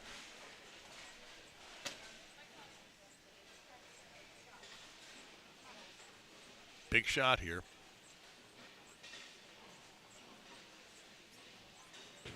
Looks like, I can't tell if Sam Houston's going to go ahead and bowl their 8th frame. Can they push back with a strike? Looked good. No, it was good. What a clutch shot. Goodness, that was well thrown.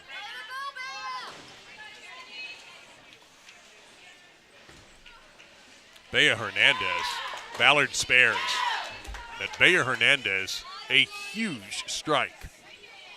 138 and a strike up going into the ninth for Sam Houston. 106 and a spare up for Vanderbilt with the eighth frame about to happen.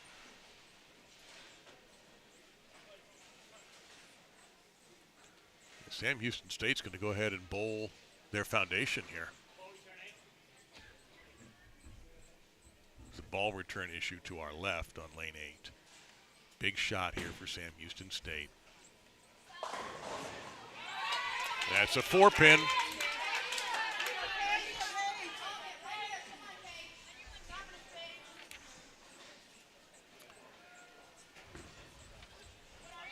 Good looking ball. Little light. Did not hold. Doable. 2-5-7.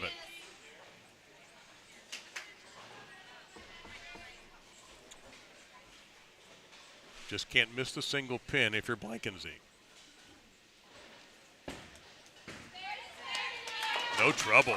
Couldn't have been more accurate. 208 is max for Sam Houston. Let's see what happens here before we get into max scores for Vanderbilt. This is going to be a tough one.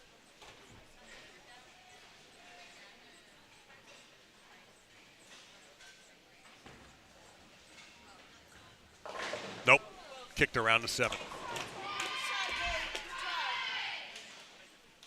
191 is the max for Vanderbilt.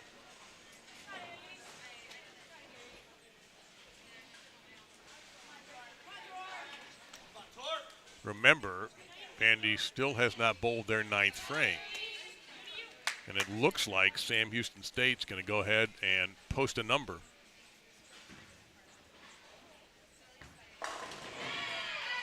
But first, Vanderbilt gets up and gets a strike that they absolutely had to have from Victoria Verano. So the 191 is in play. But a strike here for Sam Houston State would really hurt Vanderbilt. They don't get it, but it's a makeable spare. It's a 3-6.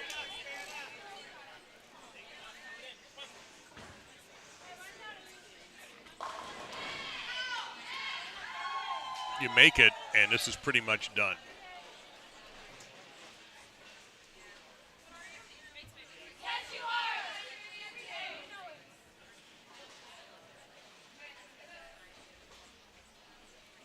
Vanderbilt needs strikes.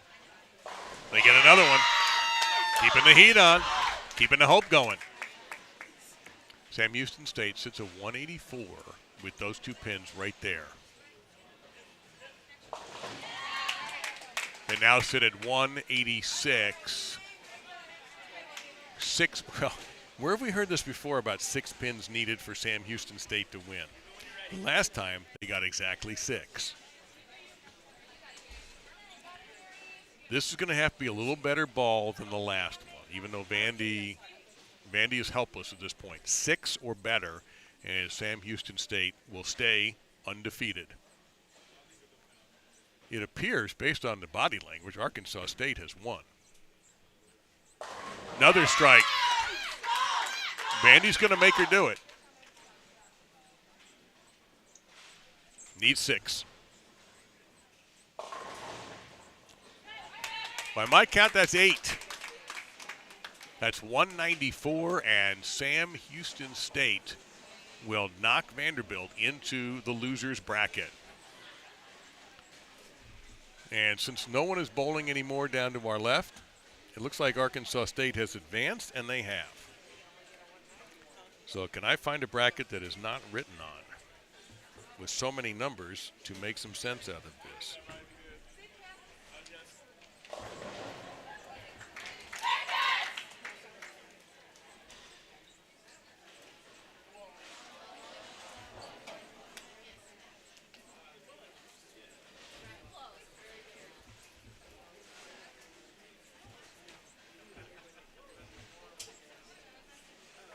All right, here's how it's going to shake down tomorrow. We're going to open tomorrow, 8:30 in the morning. And the first game will be matches 8 and 9. And that will be elimination matches. Youngstown State versus Vanderbilt. That'll be followed, also going on at the same time, Louisiana Tech and Stephen F. Austin. That will be at 8:30. Those are the only matches. At 1:30, that's Central Time. 1:30 Central Time, we will have the winners battle between Sam Houston State and Arkansas State, taking on the survivors of the elimination battle. The loser of that will be knocked into match 13 on Sunday. The winner, the survivor of Youngstown Vanderbilt and the survivor of Louisiana Tech, Stephen F. Austin, will play each other tomorrow, and those are your afternoon matches. So whomever wins the elimination match stays. The losers are knocked out. Between Sam Houston State and Arkansas State, whoever wins, they're finished until Sunday. A great scenario for them. So there you have it. Your big winners today, the Southland Bowling League tournament, Sam Houston State and Arkansas State. They went through undefeated. Youngstown State rallies in the losers bracket to stay alive, as does Louisiana Tech. Joining them now in the losers bracket, Vanderbilt, the number 1 seed, and Stephen F. Austin, the number 3 seed. So, and you have the number 4 seed sitting down there too, along with 6 seed Louisiana Tech. So Sam Houston, a 5 seed, Arkansas State, the 2 seed, are the 2 undefeated teams as of today. We certainly hope you've gotten as big a kick out of this as we've had to do today. Thank all of you for watching, moms and dads, aunts, uncles, grandparents, and alums, fans, everybody, bowling fans. We really appreciate you staying with us today on a long day on InsideBowling.com. Back at it tomorrow, 8:30 Central Time, airtime. And again, my thanks to Kim Richter for her steady hand and doing everything she could to bring you those last couple of matches when they were a little out of range, but I think it worked out pretty well for everyone. Again, Mike Flanagan will join me probably for the afternoon tomorrow. Looking forward to sitting with Mike. And that's going to do it. Congratulations to all of our bowlers today for putting on a wonderful, wonderful show, and thanks to everyone here at Rowlett Bowlarama. InsideBowling.com will be back at 8:30 Central Time tomorrow to continue with day number 2 of the 2023 Southland Bowling League Championship. I'm Dave Lamont. See you tomorrow. Good night, everybody.